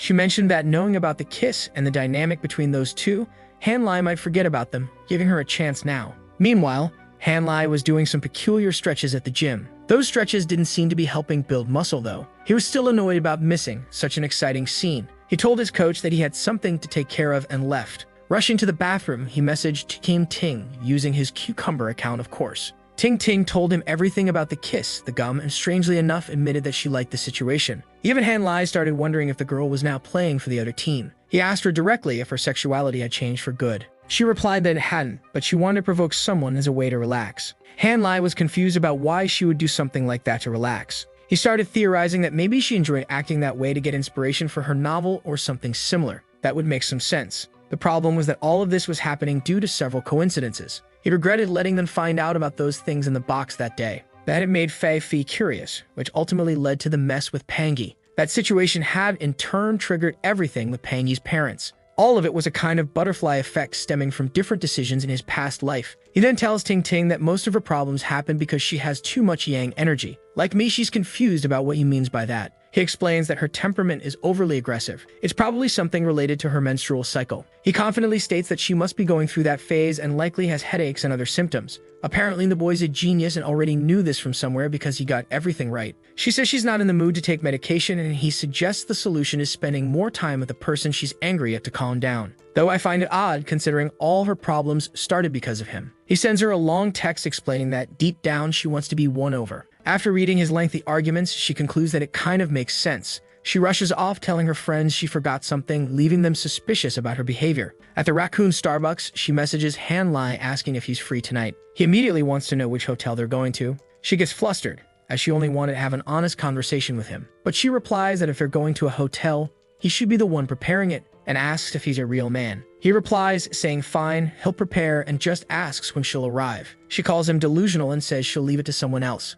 Han Lai responds that's fine, he'll just invite someone else. This makes her curious about who he's planning to invite. She lowers her phone, assuming it must be Yun Yun, the only one likely to follow his lead. But then she hears something nearby. Panji is rushing by. She starts wondering if it could be her. She quickly calls Han Lai asking where he is, and he says he's at the hotel, getting everything ready for someone. Unable to disguise her suspicion, she demands to know if he invited Panji. But Han Lai seems genuinely confused, asking why she's suddenly bringing up Panji. He realizes Ting Ting must have seen Panji pass by and concludes the girl is heading out at night. Before he can ask more, the call ends. Meanwhile, as Panji is walking, someone places a hand on her shoulder. It's Ting Ting, greeting her mischievously. She comments on how late it is and asks where Panji is going. Panji is about to question why Ting Ting is there, but Ting Ting grabs her arm, asking what the problem is. It's so late and dark. Where could Princess possibly be heading? Feeling awkward, Panji says her mother wasn't feeling well, so she's heading back home. Ting Ting expresses concern and insists on accompanying her to check on her mother. But Panji says it's unnecessary since she's spending the night at home and bids her goodbye. Ting Ting insists it's dangerous, but Panji explains that a car is coming to pick her up. Ting Ting grabs her arm again and says that if there's a car, then there's no problem.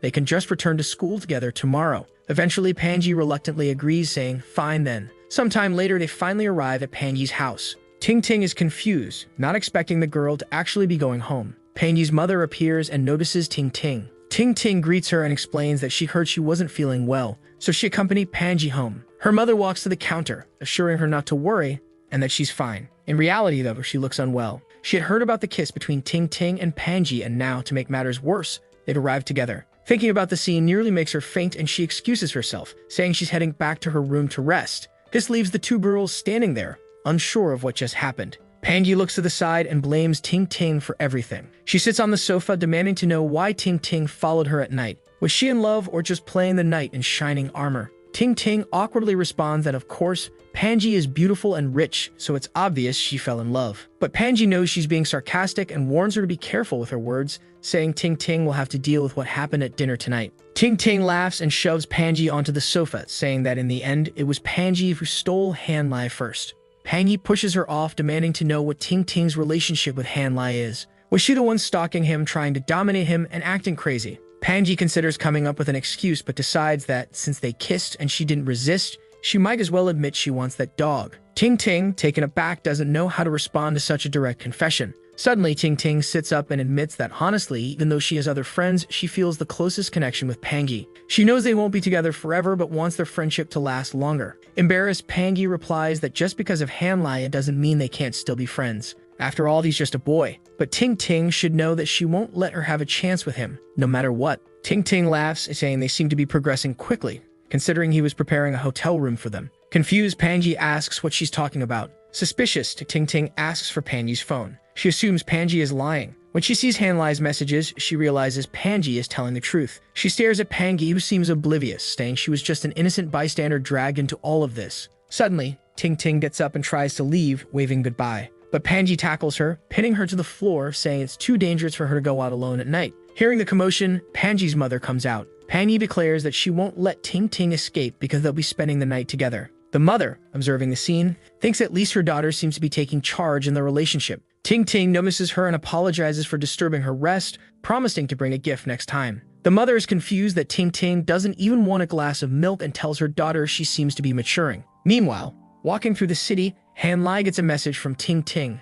asking for the name of the hotel he's in so she can check it out. He knows she's with Pangi, so she must be bluffing. But then she sends him a photo of her middle finger, telling him to send the address quickly. A scene shifts to the Marriott Hotel, where Hanlai asks for a good room. The receptionist explains the hotel's features, but he's too distracted, scanning the lobby to see if Ting Ting will show up. He hurriedly asks to go upstairs and selects the presidential suite, the only room that allows direct access to the floor without lingering downstairs. Once in the room, he hands over his card and documents to finalize the booking. The card passes, and he spends 38,000 yuan from Pangi's father's money. But thanks to this, he finally receives a reward from the system for spending money. He waves goodbye to the receptionist, who wishes him a good night. Inside the room, he opens the system and sees a white card, a stay card that allows him to pay only 20% of any hotel's costs, with the system covering the other 80%. He realizes this is the perfect way to stay in luxurious hotels while maximizing value. The only downside is that spending less earns fewer experience points. At that moment, he receives a message from Ting Ting saying she's arrived and demanding the room number. She seems hesitant,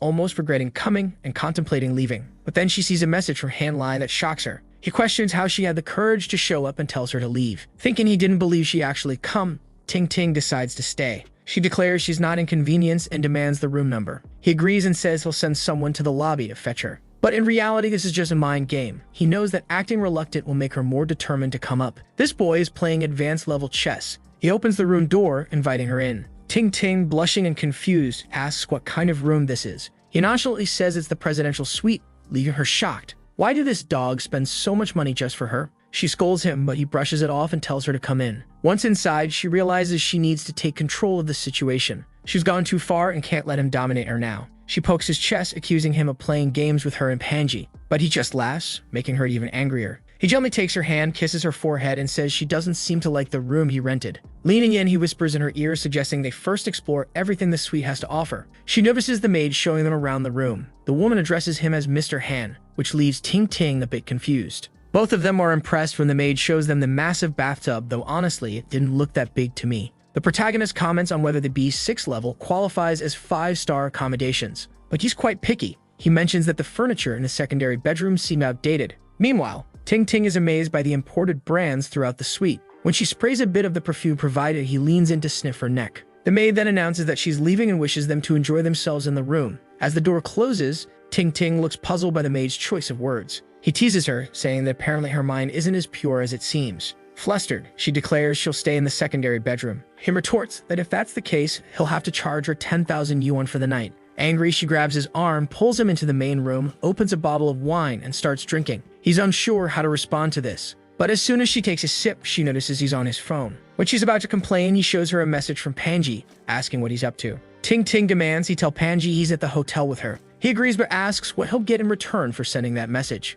His calm demeanor only irritates Ting Ting further. She snatches the phone from his hand and says he should start confessing to her. If he asked her to be his girlfriend and stop messing around with other women, she'd give him whatever he wanted tonight. The offer is tempting and Hanlai is taken aback by her boldness. It seems like both of them are finally showing their true colors tonight. They share their first kiss and Ting Ting notices a sweet, familiar taste. But Hanlai doesn't stop there and pulls her into the moment. The next thing you know, she's handcuffed. Wait, what just happened? She's wondering the same thing. He tells her that in this relationship, he's the one who makes the rules. Blushing furiously, she struggles to understand why she feels so flustered in this situation. Suddenly, clothes are on the floor. He calls her class monitor, apologizes, and tells her she shouldn't have called him a dog. Holding her hands, you can imagine what happened next, right? I never thought it'd take 91 chapters for this, but the boy finally scored a goal. She's left lying on the bed, murmuring that she wouldn't even mind being his second, or even his eighth. He removes the handcuffs and her wrist is slightly marked. She's blushing, thinking about how gentle he was with her. Well, that's her perspective, at least she calls it gentleness. Holding her arm, he comments on how fiery her temperament is. She begs him not to treat her like that anymore, but he knows that if he starts being kind, she'll lose interest in him. He reflects on how her friend Fei Fei always treated her well, yet Ting Ting liked Pangi more despite the chaos she caused. If he starts giving in to her requests, she'll stop liking him too. Suddenly, she pulls her hand away, pondering if it might be true. If he stops provoking her, her interest might fade as well. He then makes her an offer, saying that if she wants to submit to him, he could try being her master. Wait, what's even happening here? This is getting peculiar. Ting Ting throws a pillow at him, telling him to stop with the weird talk and go get her some food because she's hungry. But he replies that if she has the energy to complain, she has the energy for something else, and jumps on her again. Some time passes, and the hotel staff brings a meal to them. Ting Ting, seemingly resigned, asks who his main girlfriend is. Han Lai, confused, asks her back, who does she prefer, Pangi or Yanfei? Without hesitation, Ting Ting replies that Yanfei is definitely better because Pangi absolutely doesn't deserve any of this. He teases her, asking if she really means that anyone would be better as long as it's not Pangi, and she agrees. He then comments that their friendship doesn't seem very genuine. An argument breaks out in the room. I don't know exactly what happened, but now it's the next day. As soon as he returns to the dormitory, his brother drops to his knees apologizing for what happened yesterday. Han Lai responds that he has no idea what they're talking about. But from the other bed, Xiaodong spills the beans, saying it's about the photos he sent to his sister and her friend. Our boy considers picking up a hammer and knocks some sense into him but decides to let it go. His friends then invite him to go out that night because there's going to be a fun game involving money, a somewhat unclear situation. The only problem is that it involves some seniors, and Han Lai warns them to be careful because there seems to be a guy who likes Pangi. However, Han Lai is more worried that people will find out he kissed Pangi and went to a hotel with Ting Ting all in the same day. The scene shifts to room 204. They are visiting the seniors, who are apparently the ones participating in that strange game I still don't understand. There are two others sitting on the bunk bed. One of them seems annoyed that this guy showed up, while the one with glasses just observes. One of the guys gets up, places a hand on the protagonist's shoulder, and tells him to make himself at home because they're all brothers here. The senior doesn't seem to like that, and the green-haired guy reveals that it seems this person wanted to be on top in that finance competition,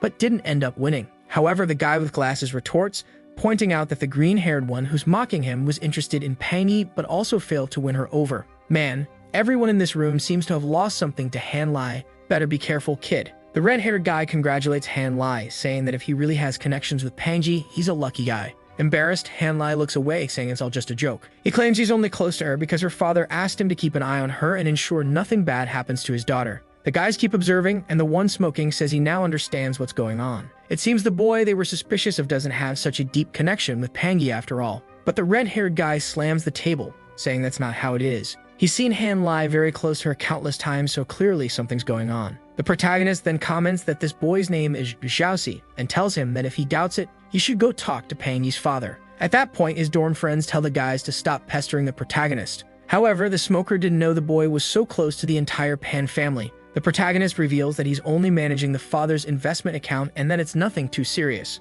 For some reason, his friends start laughing, saying his skills are impressive, probably just to mock the others. The glasses-wearing guy, annoyed, decides to calm down and says that for the protagonist to have so many skills, he must come from a rich family. The protagonist replies that his family has dealt with finances quite a bit, and that's how he learned.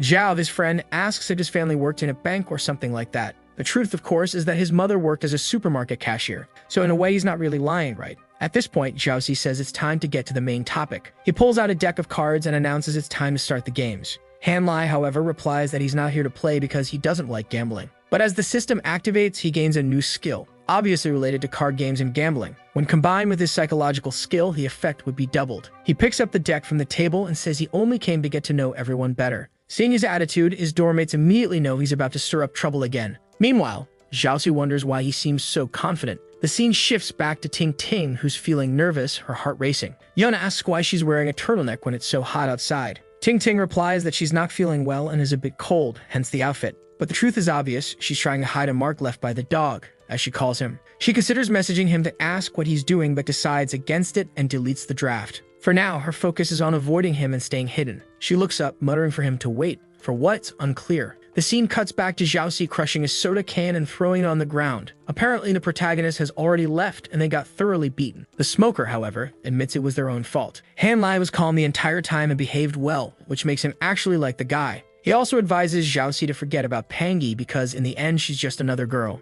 But Zhaoxi insists he can't forget her, not only because she's beautiful, but because she's incredibly wealthy. Just considering the villa she lives in, marrying her would set him up for life. Marrying her is the fastest way for him to climb the social ladder. He then asks the guy with glasses if he's still thinking about Ting Ting. Oh boy, this poor guy doesn't even know what's already happened with her. The glasses guy asks why Zhaoxi is curious, and Zhaoxi questions if he's heard the rumors circulating among the girls. He mentions the story about Ting Ting not returning home after dinner, and now Glasses Guy is dying to know what happened. The scene shifts to Han Lai back in his dormitory, sitting under neon lights late at night. Brother Wine, the smoker from earlier, tells him he's a good guy and says to message him anytime he needs something. But Han Lai is more focused on making money and thinking about profitable deals. The guy with glasses wonders what kind of persuasion Han Lai uses to keep winning and making more money. He turns to the side, reflecting on how being near Pangi has drawn so much attention. Then it hits him. Strangely, Ting Ting hasn't messaged him all day. He decides to text her and invite her out the next day, but as soon as he sends the message, he realizes he's blocked again. The poor guy is shaking in disbelief that she did this out of nowhere. The next morning, Hanlai is already on the move, dedicated to fitness. After trading some stocks, he starts wondering why he hasn't received any messages. Neither Yun Yun nor Fei Fei has talked to him, which leaves him feeling a bit lonely. He questions what's going on since he doesn't remember having any issues with them recently. Deciding to brush it off for now, he heads to lunch. But just as he's at the cafeteria, Pangi grabs him and asks where her Lai Lai is eating today. Out of nowhere, he yanks her hand away and tells her that she herself said they didn't have that kind of relationship, so she shouldn't act like they do. The truth is, he's scared since Ting Ting is angry. This is the worst possible time to reveal anything about his relationship with Pangi. Some time passes and Pangi, looking confused, grabs Hanlai's shirt and asks why he's avoiding her like this. She points out that he didn't even message her yesterday and she missed him. The sly guy responds that if she missed him so much, they could get a hotel today. Relentless, isn't he? She jokingly agrees but says he'd have to inform her father which hotel it is first. Immediately, Hanlai runs off, saying he has other things to take care of and is not getting involved in that. Pangi wonders if he's avoiding her because of Ting Ting. Fixing her hair, she tells herself it's fine since she has plenty of time and will handle this slowly. For now, she just wants to find out if he and Ting Ting are meeting secretly. Hanlai, meanwhile, searches for Ting Ting, asking around until he finally spots her in a classroom next to Yun Yun. But as soon as she sees him, she turns away and completely ignores him. The poor guy has no idea why she's acting like this or what he did wrong. Not wanting to humiliate himself further, he decides to head to the gym, the best way to clear his mind. While working out, though, he keeps wondering what he did. He thought that after their night at the hotel, their relationship would improve, but she's colder than ever. To make things worse, Panji's behavior is also off, making him wonder if they talked about what happened. He feels like he has no choice but to use his secret card to resolve this. Meanwhile, Ting Ting looks a bit down, focused on some schoolwork when her phone rings. Of course, it's Hanlai on his secret account asking if she's finished more chapters of her novel. He adds that if she's feeling sad, she can talk to him about it. Ting Ting considers telling him about what happened that night at the hotel, but decides against confiding in her friends. Thinking she can't keep it all to herself, she figures that talking to someone online who doesn't know her might be the best option. She starts typing, but instead just apologizes, saying she's finishing the last chapters. Hanlai reassures her to take her time and says if there's any problem, she can talk to him. She gets emotional, thinking he somehow noticed she was upset and genuinely cares about her. She then confesses she spent the night with a semi-god. The clueless guy feigns shock and asks her to explain, remarking that they progressed quickly considering she didn't seem to like him before. She explains they rented a hotel room and she ended up giving herself to him. Hanlai comments that he thought she was sad about something else but sees it's just a couple's quarrel. Ting Ting corrects him, saying it's not a quarrel, it's a war. A bit hesitant, Hanlai suggests negotiating with the guy, but she insists she has no intention of doing so. She finds him much worse than the character in her story and is convinced things won't work out between them. Oddly, Hanlai accepts that she's reached the right conclusion. He asks if she's really planning to give up on everything. In his mind, she's already paid for the injustices she caused in their past lives. Treating her as just a business partner might be the best option going forward. Ting Ting replies that she's not giving up because he's like a wild dog. She knows no woman can truly control him. Instead of acting like a fool, she'll stay close, keep an eye on him, and watch the show unfold. In the meantime, she'll focus on her studies, keep training, and continue writing. When she feels strong enough, she'll face him again and win him back. This makes Hanlai laugh. Now it's clear she's distancing herself because she's afraid she won't be able to control herself. And with Panji getting closer, he suspects the two had some sort of conversation. In his crazy mind, he thinks it's inevitable that he'll eventually become her master. As he's leaving the gym, the instructor suggests he practice using gymnastic rings to improve his balance. Though it sounds like hard work, Hanlai says he'll look into it later. Back home, he's thinking about getting closer to Brother Wang to gain a favor. Though it's unclear what his plan is, Wang asks if Hanlai really needs those fitness rings installed. Hanlai confirms he does and Wang agrees to help. Hanlai's plan is to let Wang do him a favor so they can grow closer. During their conversation, Wang discovers Hanlai is renting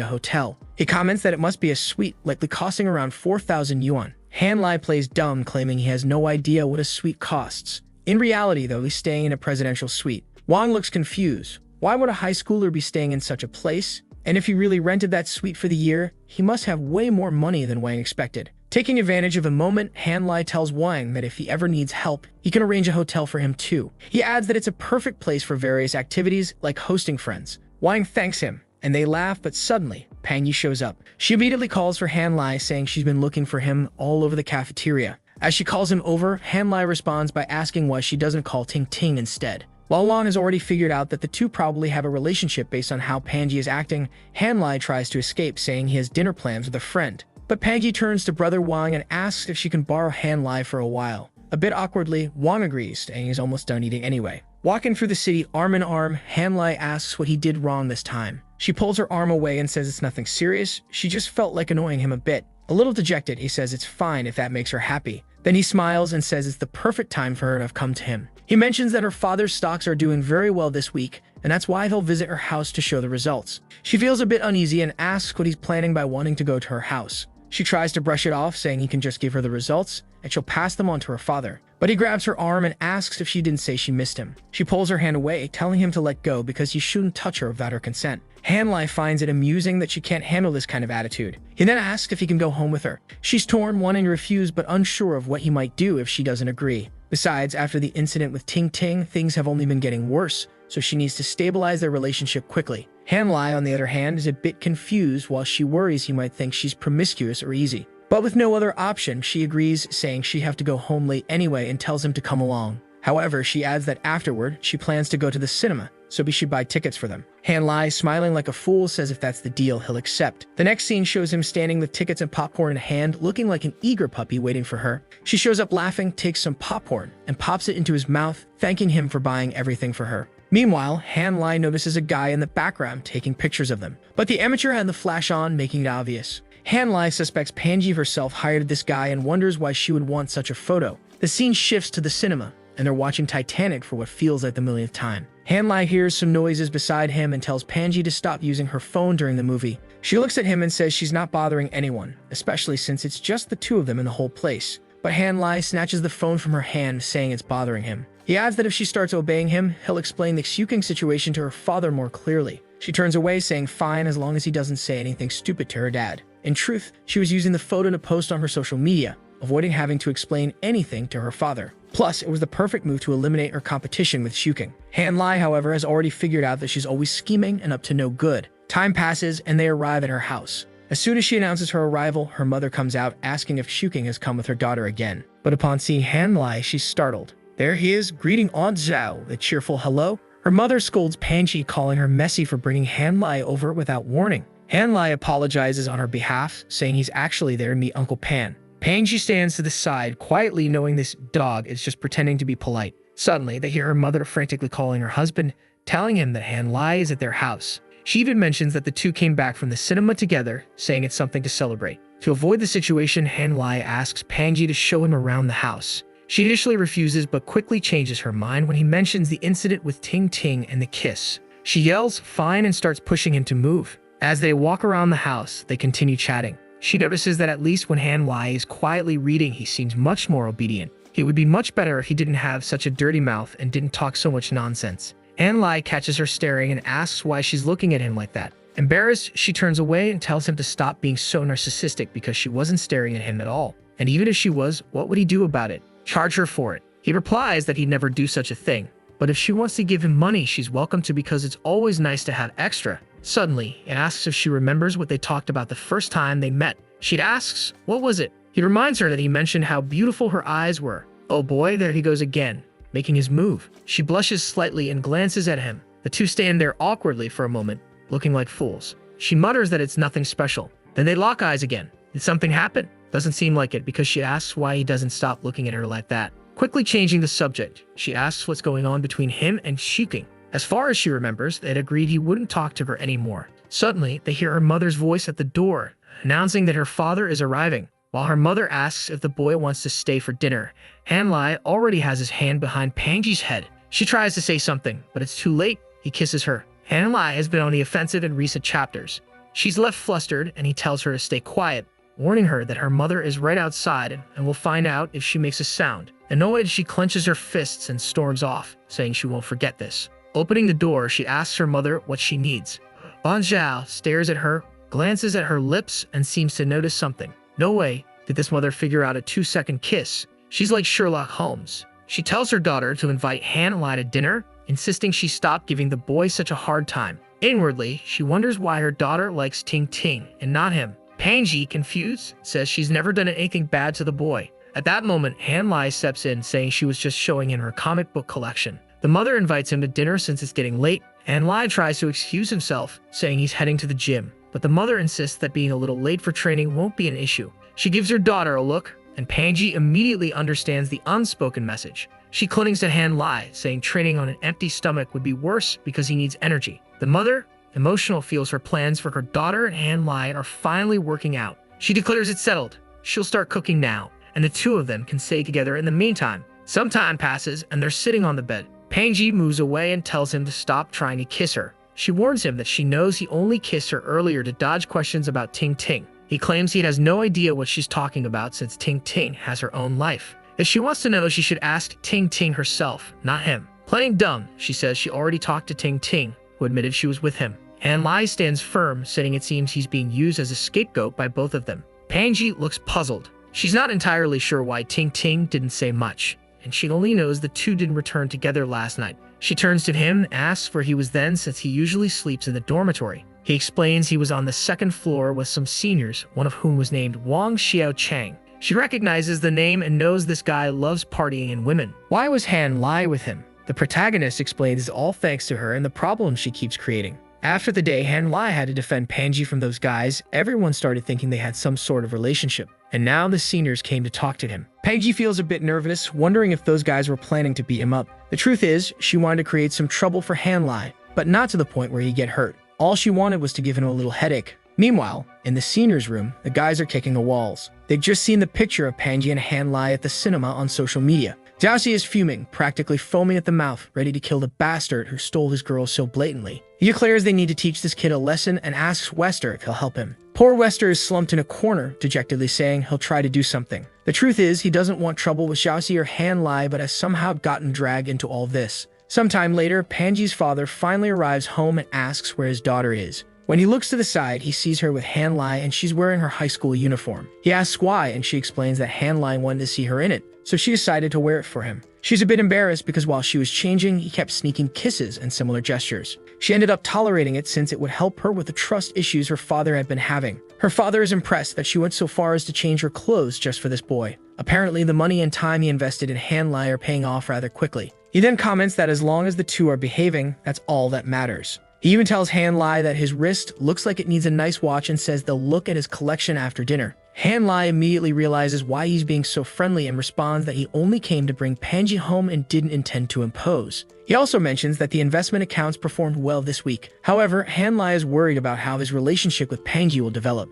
If her father ever discovers the truth, everything will fall apart. For now, his plan is to avoid taking any real responsibility in the matter. Panji's father praises the gains and asks if Han Lai thinks he'll win the competition. Han Lai replies that as much as he knows about finances, it's impossible to predict everything. Even with strong fundamentals, a bit of luck is necessary to win such tournaments. That said, he promises to do his best and give it his all to win the championship. Panji silently muses that the dog looks quite handsome when he's serious. Her father, meanwhile, is thinking that the boy has a bright future. However, his main focus is still bringing his daughter back to the family fold. He tells Panji to help her mother in the kitchen because he wants to have a private conversation with Han Lai. As soon as she leaves, he turns to Han Lai and says his ideas are excellent. If things keep progressing like this, he has nothing to worry about. However, he advises Han Lai to remember to work hard in his career but also pay close attention to relationships. That's why he wants to know how things are going between him and Panji. Han Lai is startled by how direct the question is but responds that they talk a bit every day and occasionally have dinner together. He mentions they even watched a movie earlier and that his only problem is managing enough time to study.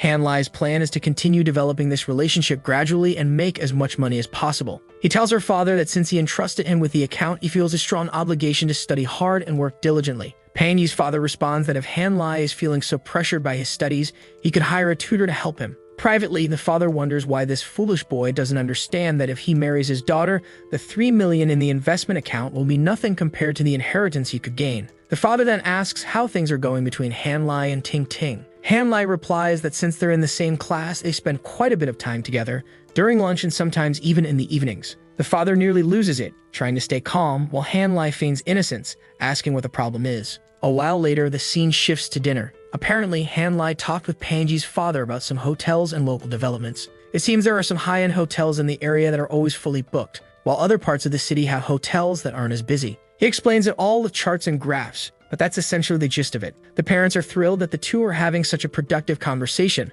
while Panji is sneakily posting a photo of Han Lai on social media. The caption says she's listening deeply as he chats with her father. Even Ting Ting and Jiaoxi like the post, Poor Jiaoxi leaves some confused question marks in the comments. Back in the seniors' room, one of them advises against messing with Hanlai, saying the kid isn't normal. But Jiaoxi is still fuming, declares that there's no way he'll let it slide. His friend tells him to let it go, pointing out that Pangi and Hanlai already seem to be together. But Jiaoxi refuses, saying he won't give up on Pangi. He recounts how his uncle facilitated his connection with her, and that even her father doesn't dislike him. That's why he won't let the bastard Hanlai steal his opportunity. The guy in the white shirt tells Jiaoxi to hand over the room key, assuring him they won't hurt Hanlai. Reluctantly, Jiaoxi hesitates, wondering if these guys have lost their minds. Suddenly, a guy named Kong Yis appears and tells him to stop being a coward. Hanlai warns Kong not to get involved, but Kong brushes him off, saying he's curious to see what Hanlai is capable of. Kong grabs Huang Wei by the collar, questioning if he really wants to see what happens. Huang Wei shakes him off, looking distraught, and warns them that they don't know who they're dealing with. He mutters that Hanlai is a psychopath who will hammer them. The others insist on going through with it until the guy in the white shirt announces the plan. They'll strike at 11 p.m. Reluctantly, Huang Wei pulls out the room key and hands it over,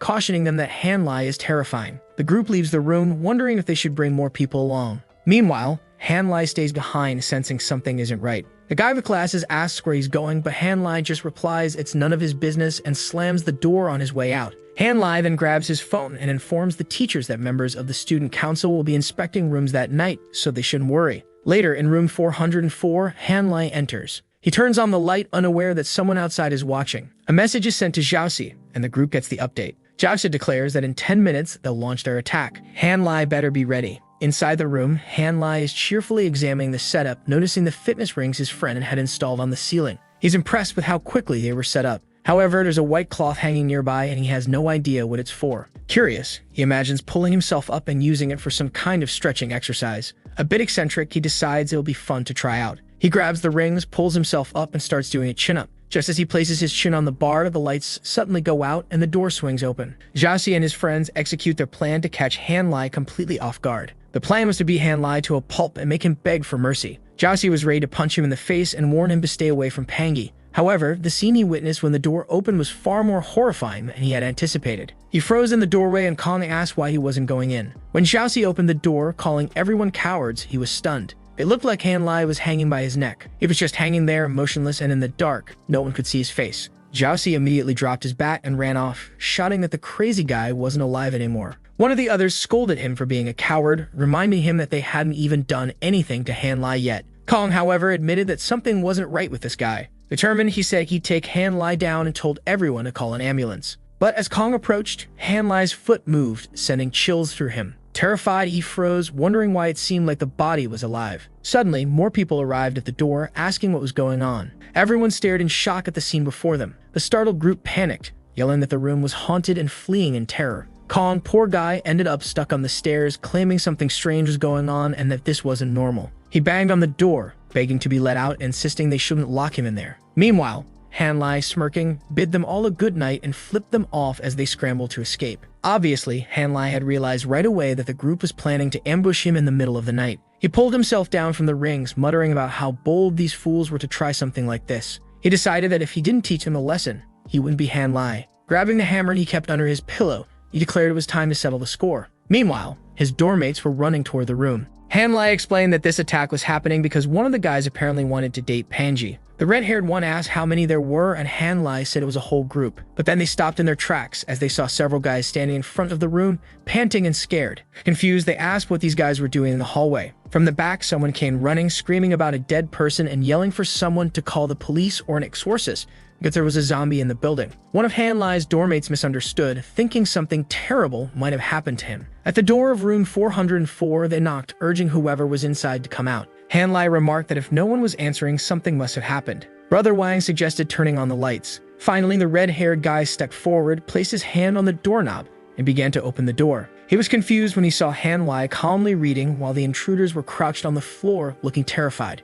Afterward, Hanlai asked who else had just entered the room. A new arrival introduced himself as Liu Ying-jun, explaining that he had only come in to ensure there weren't any problems. Liu Ying continues slowly entering the room until he steps on something strange. It felt kind of sticky, and he wondered if it might be blood. However, just as he decides to sniff it to check the smell, the lights suddenly come back on. Hanlai wonders if this is going to mess up his plan. That's when Liu Ying sees what he stepped on. It was someone's intestines partially eaten. The guy throws up because of this. He clearly has a weak stomach. Meanwhile, the protagonist is standing there looking confused. Brother Wang enters the room already noticing the bad smell, asking if everyone is okay. As soon as they notice him enter, someone clings to his leg, begging for help and saying they want to be saved. However, Hanlai speaks sternly, asking who gave them permission to move. At this, Wang asks for help and goes over to the boy to wash his face. He turns, glancing at the protagonist, who stares back at him, causing him to tremble. The fool is already on the ground, apologizing, saying he would never have gotten involved in something like this. It was all a terrible coincidence. But Hanlai only questions if they think this place is a playground where they can come and go as they please. If they really wanted to leave, they'd first have to clean the place up. Wang tells the boy to calm down, saying he'll call someone to clean up because the smell is pretty bad. Seeing the boy get up, he asks if he has somewhere to go and if he's okay. Hanlai smiles at this. Then he changes his expression, saying he was just joking with his friends and of course he's not angry. They don't need to worry, he has somewhere to stay and all he wants is for them to clean this up. Wang even extends his hand, saying it's fine and that he can go. Just as the boy seems to relax, Wang smacks him on the head. Liu Ying then asks what Hanlai's background is, wondering why Brother Wang is treating him so well. Wang replies that they'll talk about it later, as they first need to clean the room. After all, if Panji found out about all this, they'd be done for. The scene shifts to Panji lying calmly on a bed. She receives a photo of his neck, with him saying her friends are terrifying. She's startled and wonders if they really hit him. Her mom sees her putting on her shoes and asks where she's going so late. Heading for the door, she says something happened at school and she urgently needs to go. Her mom wants to know what it is, but she just waves goodbye, saying she'll be back soon. Left alone, her mom wonders why this child has been acting so strange lately. In the car, Panji asks where the boy is, and he says he's at the hotel. Another problem incoming. In the mirror, Hanlai looks battered. His neck is red because he had been hanging from a bedsheet. He's amazed at how those old guys in the park pull off such maneuvers. Suddenly, someone knocks on the door. It's obviously Panji, frantically saying she wants to take him to the hospital. She was scared by the photos, imagining the rest of his body must be even worse. When the door opens, he grabs her arm and pulls her inside. Before a second passes, she's already against the wall, asking what's wrong. She tries to explain, saying she knows he's mad but didn't think things would turn out like this. She says he should let her go first because they need to go to the hospital. Hanlai just says, yes, he's mad. He pulls her by the arm, saying he doesn't want her fake apologies. He warns her to accept his revenge. Poor Panji, all red, starts admitting she was wrong. He throws her onto the bed, and it looks like a spanking is coming. Before she can ask what he's doing, she already gets the first smack. She screams, apologizing and saying she was truly wrong. She runs to the corner of the bed, telling him to stop messing around so they can go to the hospital. He moves closer, asking why his neck ended up like that. Did they strangle him or do something else? That would be a crime and he should call the police. Now it's her turn to go on the offensive. She cups his face, asking if he has more injuries. He then says the spot where she's sitting hurts quite a bit. She pauses for a second and glances down. Immediately, she yells at him, asking how he can act like a pervert after getting beaten up. He tells her to go easy on her movements because it hurts, and she says she's leaving. But he grabs her arm, telling her not to move. She's awake now, admitting her body was aching a lot. But the truth is his body hurts because of the gym. She pauses for a second, asking if it still hurts now that she's shifted back a bit. The rascal gets up, saying maybe she should try kissing him. In her kisses relieve pain. The fool seems to believe this. She fixes her hair, saying it better not be a cheap lie. She gives him a peck on the cheek or maybe the nose. It's unclear. She steps back, saying now they can go to the hospital. But the boy moves in quickly, grabbing her back, pulling her close and stealing a kiss. The poor girl is left bewildered, not understanding what just happened. He's too fast. He says only a real kiss will relieve his pain. She immediately starts scolding him, saying she realizes now he's not really hurt and is just playing with her. He replies that he didn't get hurt because they were unlucky to mess with him. If it had been anyone else, the story might have been different. She glares at him, looking annoyed. Some time passes and seems he explained everything to her. She asks about the lights going out and if that was enough. Confident, he responds yes, but she doesn't seem to believe him. She says she doubts he'd let those guys off so easily, so what is he planning? Hanlai asks if she thinks he should call the police to ensure they get punished, or if she already knows something like that wouldn't work well. For those who mess with him, he'll have plenty of opportunities, but there's something else he's more interested in now. She asks what that is, and he says it's the desire to collaborate with her. That's when he proposes the idea of a hotel, explaining that the guys keep gathering on the second floor of the college because there isn't a cheap, good hotel nearby. If they could provide that at a good price, they could make a lot of money. Panji immediately asks if his plan is to keep cutting the school's power to make those guys leave and look for his hotel. She admits she knows that at least everyone in that dorm has plenty of money. She then asks where he plans to rent for the guys, and he replies that's where her partnership comes in. He needs a small investment of 1.5 million that could bring in 300,000 a month in profit.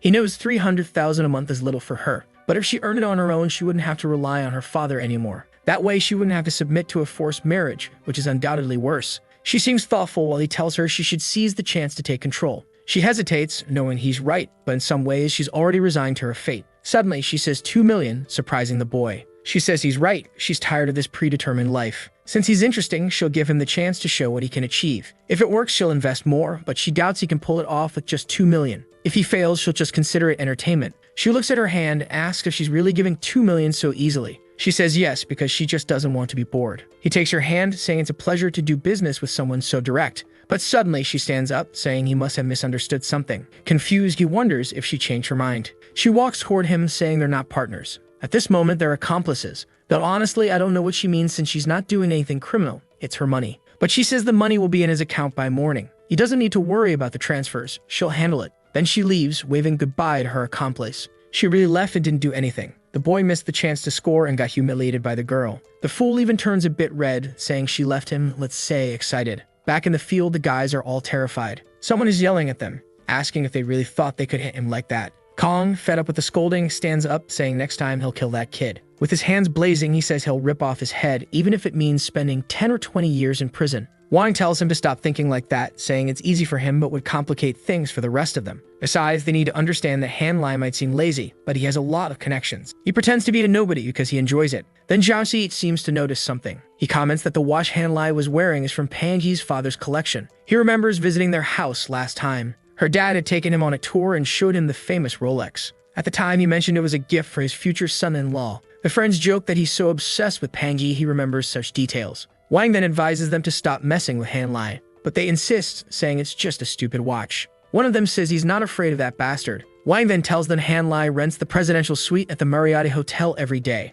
The fools look at each other, wondering if that's possible. One of them stands up, saying it's a lie. It's impossible for a high schooler to have that much money. He's sure Han Lai has an average background, so there's no way that could happen. Liu Ying says it's unlikely Wang is being fooled, so it's probably true. Wang replies that he's talked to Han Lai and at any moment could ask about the suite and visit it. If they catch him at the wrong moment, he'd be lying and exposed. At 10 or 11 in the morning, the boy wakes up to his phone ringing. It was a message from Pangji saying the 2 million had already been transferred and she asked if he'd received it. He got up, surprised to find the money in his account even before he woke up. She was much more efficient than he had imagined. At the hotel reception, a man introduces himself as Bao Hua, the vice president of the hotel, and thanks Han Lai for supporting them. Han Lai cuts straight to the point, asking how much it would cost to rent the presidential suite long-term. They move to another room where a woman serves tea, saying to call her if they need anything. Bao Hua offers tea to Han Lai, but he stays silent. Han Lai knows that because of his young age, he needs to act more arrogant. Otherwise, no one will take him seriously. He tells Bao Hua to name the final price immediately. The man explains that the price would vary depending on the duration of the lease.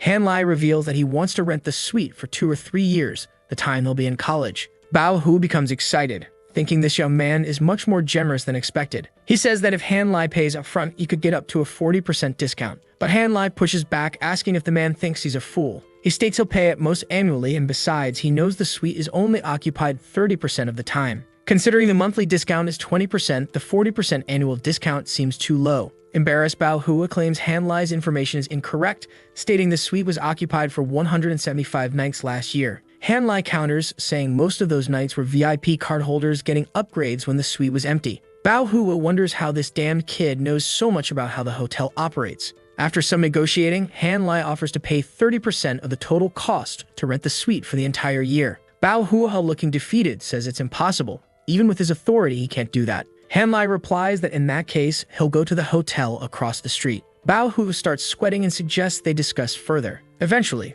the card is swiped. Our boy is set to pay 16,000 per day. Annually, it would cost 5.76 million. However, with his special card covering 80% of the cost, he only spends 1.15 million. Additionally, he receives a lifetime VIP card from the hotel. Now, everywhere he goes, he's pampered with 24-hour VIP treatment. The card also grants him access to various exclusive spots around the city. He then receives a call from Brother Wang, who apologizes awkwardly for everything that happened the day before. Wang suggests they meet up if Han Lai has time. Han Lai casually replies that he's at the Marriott Hotel and that they can decide on a time to come over. Liu Ying asks if it's confirmed, and Wang says yes. The meeting would be at the Marriott, and soon someone would pick them up. They're impressed it was that easy. Wang then calls Xiao Yu, a guy with glasses, saying Han Lai specifically requested him. Later at the hotel, Han Lai informs a staff member that he's invited some friends. He orders the best food and everything available. The only downside is that he'll have to pay out of pocket. Luckily, this earns him points on his system. Minutes later, his university friends arrive, all smiling.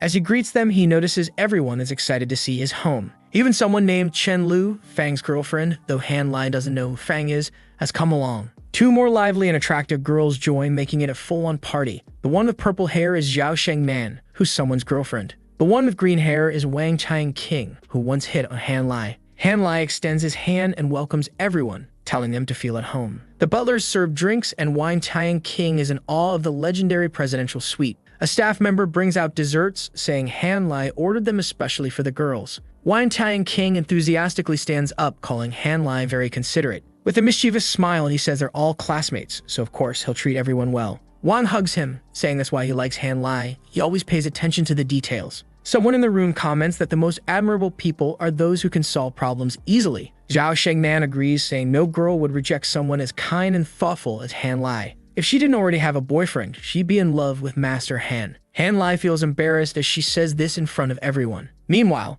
Chen Lu wants to explore while the others chat. Han Lai tells her it's fine and to feel free to look around. She and another girl leave while the rest stay behind. Wang takes the opportunity to apologize again to Han Lai for everything that happened. One of them asks how Han Lai knew all of that would happen. Han Lai replies it was all a coincidence. He was just doing some fitness training. Xiao Yu, deep in thought, figures their luck just ran out. Liu Ying adds that the conflicts still cause problems for everyone. Han Lai asks what happened. Xiao Yu reveals that the school announced all lights would be turned off after 11 p.m. Han Lai keeps playing video games and chatting, but now staying at the college isn't an option anymore. His expression changes as he asks what this has to do with him. Han Lai has no intention of getting closer to that damned Xiao Yu. He knows the guy is a backstabber who could betray him at any moment. Xiao Yu awkwardly says he knows Han Lai is also a victim in all of this. But Han Lai sits calmly on the sofa, thinking that Xiao Yu must also be behind all of it. He sends a message to Panji, asking if she can help him set up a little show for something specific. She agrees, and Han Lai stands up, saying he just received a message. He claims the lights out situation might be related to him and that he'll try to solve it. Wang, left looking dumbfounded, yells for Xiao Yu as soon as Han Lai leaves. He asks why Xiao Yu suddenly started accusing Han Lai, saying it was all his fault. Xiao Yu, looking as clueless as ever, says he spoke without thinking. The truth is he can't control himself when he's around that damn Han Lai. Suddenly, a balloon is tossed in front of them and someone asks why everyone is so serious. It's Wang Qiang mentioning that they finished their tour. Zhao Sheng says she saw a massive swimming pool on the lower floor, but it's too cold to swim. Someone chimes in, saying it's heated, and asks if they'd like to go swimming. Of course it's Han Lai, who adds that he can even arrange swimsuits for everyone. Han Lai then calls Xiao Yu over and apologizes. He explains that Panji found out about the incident and told her father, who spoke with someone from the school. That's why they're now turning off the lights. He just finds it odd that no names were mentioned. Liu Ying questions if Han Lai is implying someone deliberately reported everyone. Wang says it's possible since some people don't like the nighttime chaos. The girls look confused, not understanding what they're talking about. Xiao Ying comments that the dormitory nights will now be much more monitored. He's worried because his friends have other places to go, but he only had the dorm, meaning he'll now be alone. Without his school friends, he has no one left. Plus, he used to sell beer and other things, earning almost 80,000 before graduation. Xiao Yu starts talking about discussing things with the school, but Han Lai interrupts, calling everyone together. He suggests saving such discussions for later, as they should enjoy the moment. Liu Ying agrees, and Han Lai takes responsibility, saying it's his fault, so they shouldn't worry. He invites the girls and says he'll take everyone to the pool. At the pool, Wang is already happy, saying he came to apologize, but is now having fun. Han Lai reassures him, saying it's fine, they're brothers. As long as everyone's happy, he's happy too, especially since the place is so big and he often feels lonely. Wang agrees, saying that even with all the services, sometimes it's a bit sad having no one around. Just then, Wang Qiang appears, stealing the show. Of course, she comes in confidently, asking Han Lai what he thinks of her swimsuit. She's impressed, noting it seems to be from Mark and must have cost a lot. He simply replies that she looks good and doesn't need to be so polite with him. She then asks if he knows how to swim, and Han Lai says he hasn't swum in a long time. Meanwhile, he imagines wanting to see the three other girls in swimsuits. Zhao Sheng interrupts, asking why he looks so distracted. She wants to know if she looks good in her swimsuit since she goes to the gym every day. Every time she invited her boyfriend to swim, he preferred hanging out with his friends. Now she's finally able to have fun with Liu Ying, though it looks like she might make her boyfriend jealous. But Han Lai, ever the Sigma, says she should remind her boyfriend more often, and he might spend more time with her. She insists she's already complained plenty, but he just says she nags too much. Ken Lu then grabs Zhao Sheng from behind, saying it's time for her to get in the water. She drags Zhao Sheng and takes her away. Wang Qiang tells Han Lai that Zhao Sheng is in an arranged marriage. Apparently, her parents paired her with her boyfriend since they were kids. Han Lai thanks her for letting him know. She then asks how things are going between him and Panji. He pauses for a second and says their situation is a bit complicated. She stares at him briefly, then turns away, saying she was just curious. Suddenly, Xiaoyu appears and says he needs to discuss something with Wang Tang King about the student council. He asks to speak with her alone for a moment. She gets up and says goodbye to Hanlai, promising to return shortly. Hanlai notices something strange and wonders if something is going on between them. They walk off toward the storage room. She stops and asks what's so urgent that he needed to speak with her alone. Out of nowhere, Xiaoyu grabs her arm and pushes her against the wall. She asks why he's acting crazy and says she hasn't done anything to provoke him. Desperate, he asks if she also likes Hanlai. She replies that she already rejected Xiaoyu before and tells him to move on. She starts struggling to free herself, saying it doesn't matter to her if Xiaoyu has feelings for Hanlai. She demands he let go, pointing out that she's never disrespected him. But instead, Xiaoyu tightens his grip and slams her against the wall again. She tells him to stop, reminding him there are lots of people around, and if anyone sees this, he'll embarrass himself. Hanlai then appears, apologizing and asking if he's interrupting something. He says the food is ready, and everyone is waiting upstairs. Wang Tang immediately breaks free, thanks him for showing up, and says she's excited to eat. Hanlai casually replies that it's good to know he wasn't interrupting anything. However, Xiaoyu knows that Bastard did it on purpose. "Ma'am, you were on the verge of going to jail, and he just saved you from it." Later, they knock on Huang's door, and he opens it, thanking them for finally arriving. Huang asks where Xiaoyu is, and Wang Tang says he had something to take care of and seems to have left. Hanlai tells him not to worry, they'll treat him to dinner another time. Huang agrees but mentions the student council seems to be a mess lately. He urges everyone to start eating since the food is ready. The table is set with a luxurious feast, crab, bamboo dumplings, and various other dishes. Despite the spread, Hanlai looks indifferent, as if he's already tired of it all. He picks up the drink menu, dismisses beer and liquor, and orders some expensive wine instead. He justifies it by saying it's essential to spend big to keep control over everyone. When the wine is served, the system dings and he unlocks a new ability related to wine. Now his resistance to getting drunk is higher, and he earns double experience whenever he spends money on wine. A notification also mentions that system traits can be merged, leaving him slightly confused about this new feature. Finally, the wine arrives, costing 5,000 per bottle. Wang Tang takes a sip and immediately praises it, saying the flavors are rich and exquisite. She thanks him, saying she never would have tasted something so amazing without him.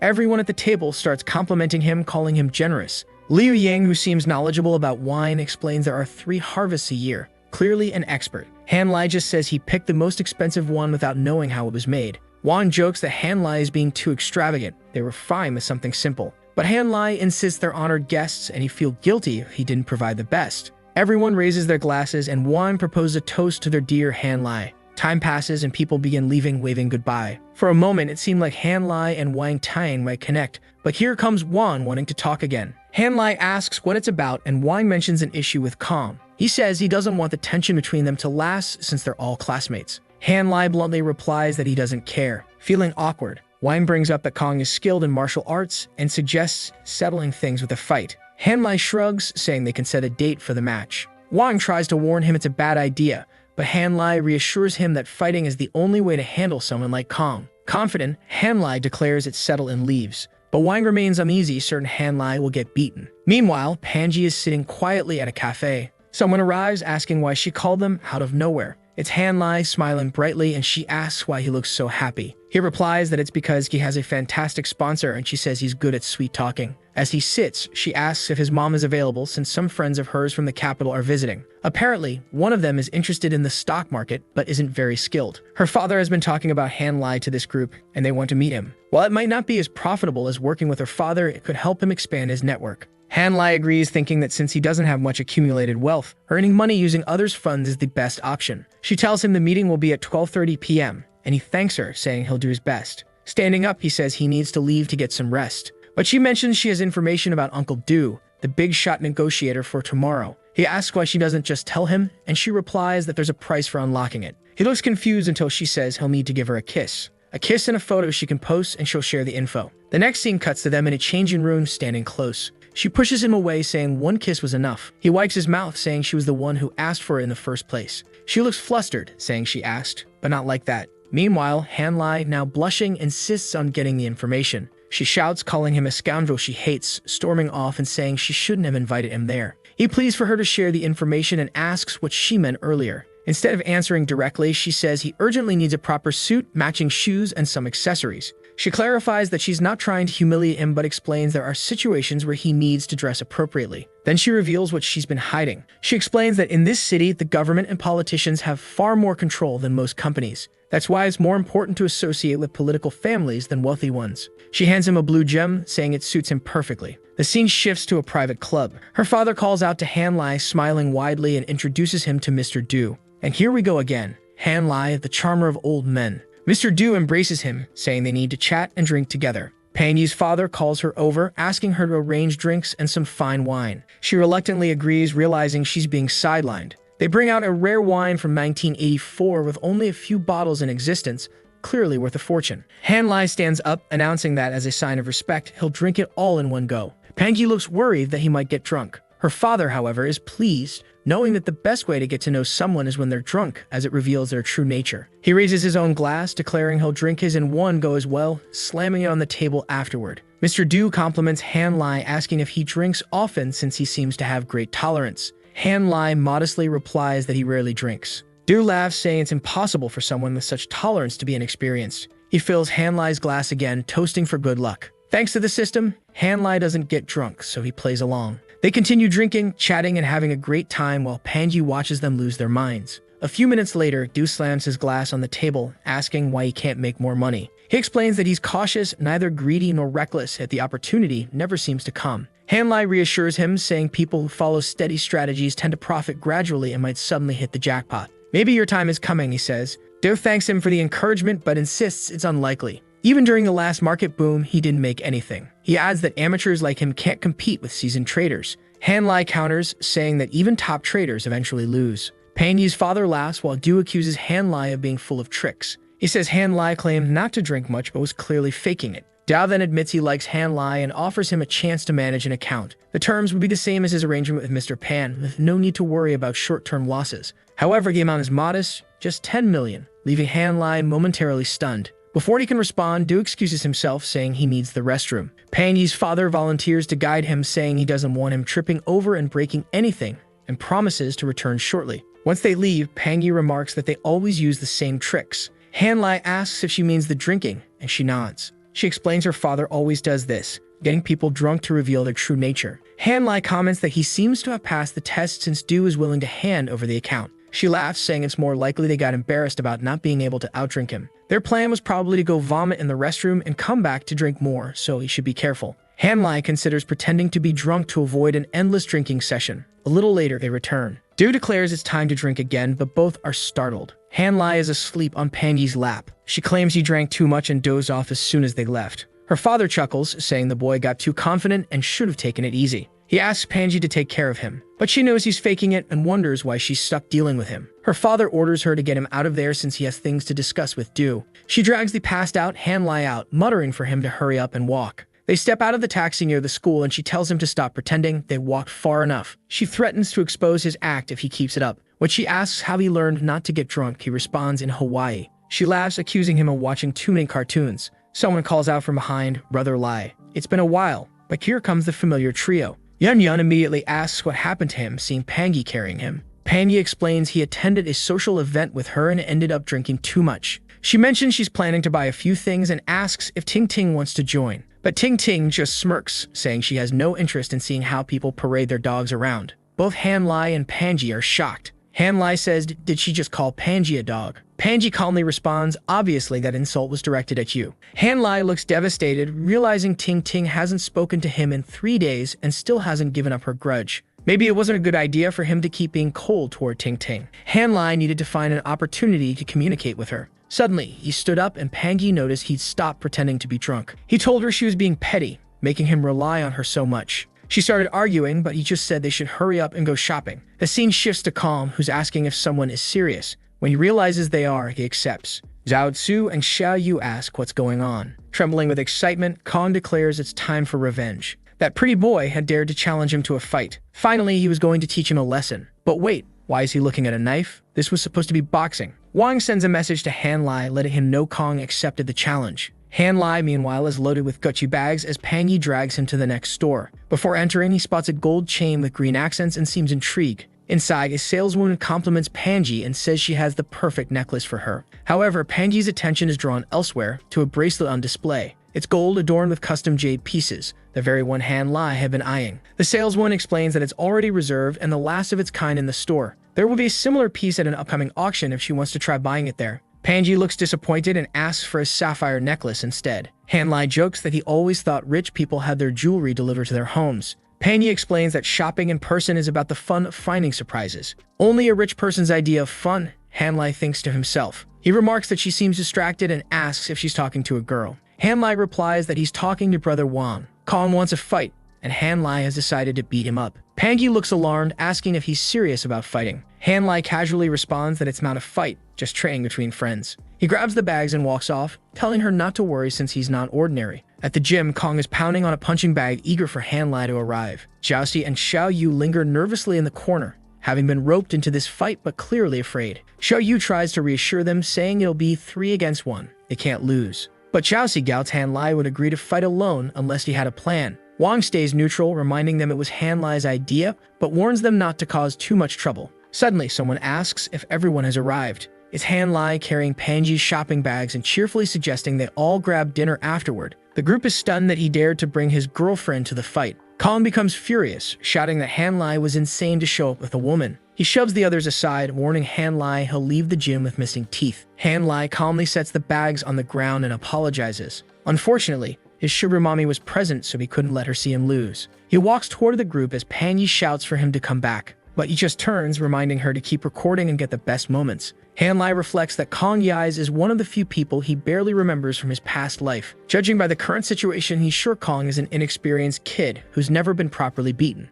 Kong tosses a pair of protective gloves at Han Lai, telling him to use them or risk dying. Han Lai laughs, telling Jiaoxi not to worry about him. Xiao Yu, trying to sound tough, says they won't gang up on him, but if Han Lai wins, he'll get 1 million as compensation. If he loses, however, he must never approach Panji again. Panji, sitting nearby, demands to know why she's part of their ridiculous bet. Han Lai replies that even if he tried to stay away, she'd still come to him. But if they want to bet money, he's fine with it. Xiao Yu offers 500,000, and Kong raises the stakes by adding another 1,000,000. Han Lai is surprised, thinking he didn't expect this fight to be so profitable. He accepts but asks them to wait a moment. He pulls out some contracts, telling them to read carefully because they include payment deadlines. The three are baffled as to when he prepared these. Kong decides to sign immediately, figuring it's easier to beat up Han Lai than worry about paperwork. Han Lai hands the bags to Panji, saying he'll finish shopping with her later. Turning to the trio, he asks why they don't all attack at once. Everyone starts putting on their gear. Kong warns Han Lai to get ready since he asked for this. He lunges with a punch, claiming Han Lai will learn a valuable lesson today. But Han Lai easily dodges the first blow, glances to the side, grabs Kong's arm, and something cracks. Kong collapses, clutching his wrist in agony, while Han Lai calmly explains he just dislocated it. It's nothing serious. Xiao Yu calls Han Lai a bastard, only to take a direct punch to the nose, sending blood flying everywhere. With 70 system strength, it's no challenge. Jiaoxi, trembling in the corner, regrets ever trusting Kong's plans. Meanwhile, Panji is recording everything, amazed at how brutal this dog is in fights. But then something catches her attention. Panji notices Kong reaching for a knife and quickly takes note of the situation. Kong suddenly stands up, shouting, asking if Han Lai really thinks they won't finish him off. Panji screams at Han Lai to be careful, but the cut has already been made and blood is dripping. Panji starts crying in panic, watching the drops hit the ground. It seems Han Lai caught the blade with his hand. Kong looks shocked, while Han Lai coldly tells him he's truly a dishonorable bastard. Wang steps in, demanding to know what Kong thinks he's doing. Kong, unable to justify himself, drops the knife. Wang pulls him aside, asking if he's lost his mind and if he was really trying to kill Han Lai. Kong stammers, saying that wasn't his intention. Meanwhile, Panji rushes to Han Lai, asking how his hand is. The cut is deep and she insists they need to go to the hospital or call the police immediately. Xiao Yu panics at the mention of the police, realizing Kong could end up in jail if this gets out. Panji tells Xiao Yu to step aside because Han Lai is bleeding heavily. She shows the video and points out that Kong clearly attacked from behind with intent to harm. If Han Lai hadn't turned around, he could have been killed, she says. Han Lai tries to downplay the situation, but Kong claims his broken wrist and Han Lai's injury make them even. Han Lai coldly reminds him that the contract never mentioned weapons. He sarcastically asks if everyone else brought knives too. Xiao Yu nervously denies being involved. Han Lai says he's heading to the hospital with comments that he took down one of them in 2 seconds, and the others didn't even try to fight. He tells them to message him if they want a rematch, but the group quickly declines, admitting defeat. At the hospital, the doctor examines Han Lai's hand and informs him the cut is deep and will require stitches. Pangi asks if this will interfere with his daily life. The doctor replies that during recovery, he won't be able to lift anything heavy. Hanlai, looking at his bandaged hand, realizes he might need to use the system to spend points and speed up the healing process. But Pangi insists they proceed with the stitches, pulling him by the arm and saying the sooner he heals, the better. While this is happening, Ting Ting and Yun Yun are in the classroom, overhearing rumors that Hanlai was involved in a fight and ended up in the hospital. People are saying Kong stabbed him. Ting Ting, looking worried, stands up and asks if it's true. She wants to know where the information came from and where Hanlai is now. Yun Yun mentions that Kong has always liked Ting Ting and suggests this might have happened because of her connection to Hanlai. Ting Ting dismisses the idea, saying not everything's about romance. But she's still concerned and mutters, "The important thing is to know if that dog is okay." She tries to message him, asking if he's in the hospital and if the injury is serious. However, she remembers they block each other and has no way of contacting him. Fetty Fee pipes up, saying that everyone saw Panji go with Hanlai to the hospital, along with Mr. Yang and some other rich kids. Ting Ting wonders why so much chaos has happened in the short time she distanced herself from him. Yun Yun clasps her hands together and pleads for them to go to the hospital to check on him. Ting Ting reluctantly agrees, saying she'll ask first. Since she can't contact Hanlai directly, she decides to call Panji. When Pangi picks up, Ting Ting immediately asks which hospital they're at and says she's coming to visit. Surprised, Pangi asks how Ting Ting even knows they're at the hospital. Ting Ting explains that everyone at school knows because it was posted on the forums. But the most important thing is finding out if Hanlai is okay. Pangi reassures her that he's fine while silently wondering how the school's rumors about Hanlai being beaten and stabbed got so out of hand. Ting Ting insists on getting the hospital's address, saying she wants to visit. Pangi, realizing the rumors are spreading wildly, checks the forums and sees absurd claims that the winner of the trading competition was hospitalized after being stabbed in a fight over a woman. Her phone rings, it's her father. He demands to know what happened to Hanlai. The last he heard, they were out shopping. So how did this turn into a fight? Pangi tries to downplay the situation, but her father cuts her off, telling her to send the hospital's address immediately because he's coming to visit. A while later, the doctor finishes stitching Hanlai's hand but warns it will take 2 months to heal and will leave a scar. Looking at his fully bandaged hand, Hanlai realizes this injury will disrupt his life more than he anticipated and decides he'll likely need to spend a significant amount of system points for recovery. He thanks the doctor and steps outside. The moment he does, he hears someone running toward him. It's Yun Yun calling out, "Brother Lai." She hugs him tightly, asking if he's really that hurt. Ting Ting stands nearby and Panji watches silently. Hanlai awkwardly points to his injured arm, saying, "That's exactly where you hugged me." He turns to Ting Ting, asking why she's there. Embarrassed, she stumbles through an explanation. But she quickly remembers she hasn't spoken to him in a while and feels out of place. She mutters that since he's in her class and she's the class monitor, she thought it was her responsibility to check on him. One of the nurses interrupts the group, asking them to lower their voices because they are disturbing other patients. Hanlai laughs and tells the nurse not to stress too much. He looks at Ting Ting and comments that it's true they haven't spoken in a while, thanking her for her concern. She tries to say she wasn't that worried, but Pangi suddenly chimes in. She says they're all being too dramatic and reminds them she's standing right there. Pangi pulls Hanlai by the arm and tells him not to worry because she's taking care of her boyfriend. Yun Yun feels a bit awkward and says that Brother Lai is loved by everyone in their class. Pangi replies that she understands, but the problem is that this situation will cause chaos at school. Yun Yun agrees and they continue chatting. Meanwhile, HUMILIating is wondering why the atmosphere feels so tense. Pangi calls out to Ting Ting, approaching her and saying they haven't been talking much lately. She then comments that Ting Ting's admirer is truly insane. The last time some people tried to beat up Hanlai in the middle of the night. And now this other admirer of hers challenged Hanlai to a fight and suddenly pulled out a knife. It was a close call as the guy aimed straight for Hanlai's back. Poor HUMILIating, completely manipulated, starts wondering if Kong had really tried to attack Hanlai before. She had no idea this had already happened and was even more surprised that things had escalated so much. What's stranger is that Yun Yun seemed very concerned, so maybe she already knew about all of this. It seemed like HUMILIating was the only one left in the dark. At that moment, Panji's father shows up. He rushes in, asking what happened and if his daughter is okay or scared. He also asks about Hanlai, wanting to know if his injuries will interfere with his daily life. Hanlai reassures him that everything is fine and that the doctor said he'll be 100% in a month. The father then turns to HUMILIating and Yun Yun, asking if they're okay and whether they were involved in all this mess. Embarrassed, they reply that they weren't involved and only came because they were worried about him. Pangi's father nods and pulls Yun Yun along, saying that if Hanlai is fine, they should leave. Yun Yun hesitates, asking if they're really leaving just like that. Overflowing with energy, she insists they came all this way and should stay longer, so Hanlai doesn't think they don't care. But suddenly, HUMILIating pushes her against the wall. She tells Yun Yun that the man who just arrived is Pangi's father. Although she doesn't know his exact identity, it's clear he's an important person. She warns Yun that while she may want to cling to Hanlai, this isn't the right time to do so. She explains that Hanlai and Panji's relationship has become official. Yun asks if that means she's supposed to step aside and just settle for Hanlai's leftovers. Saluting realizes her friend is hopeless. She tells Yun to at least avoid being too close to Hanlai when Panji's father is around. Yun, not deterred, says she can't help it, it's a habit. Saluting sighs and tells her to leave for now, and when Hanlai is back in class, she can show him all the attention she wants. Despite this, Saluting is angry at both Panji and her friend. Then Yun notices her phone ringing. It's someone named Yuksu Kin calling. She wonders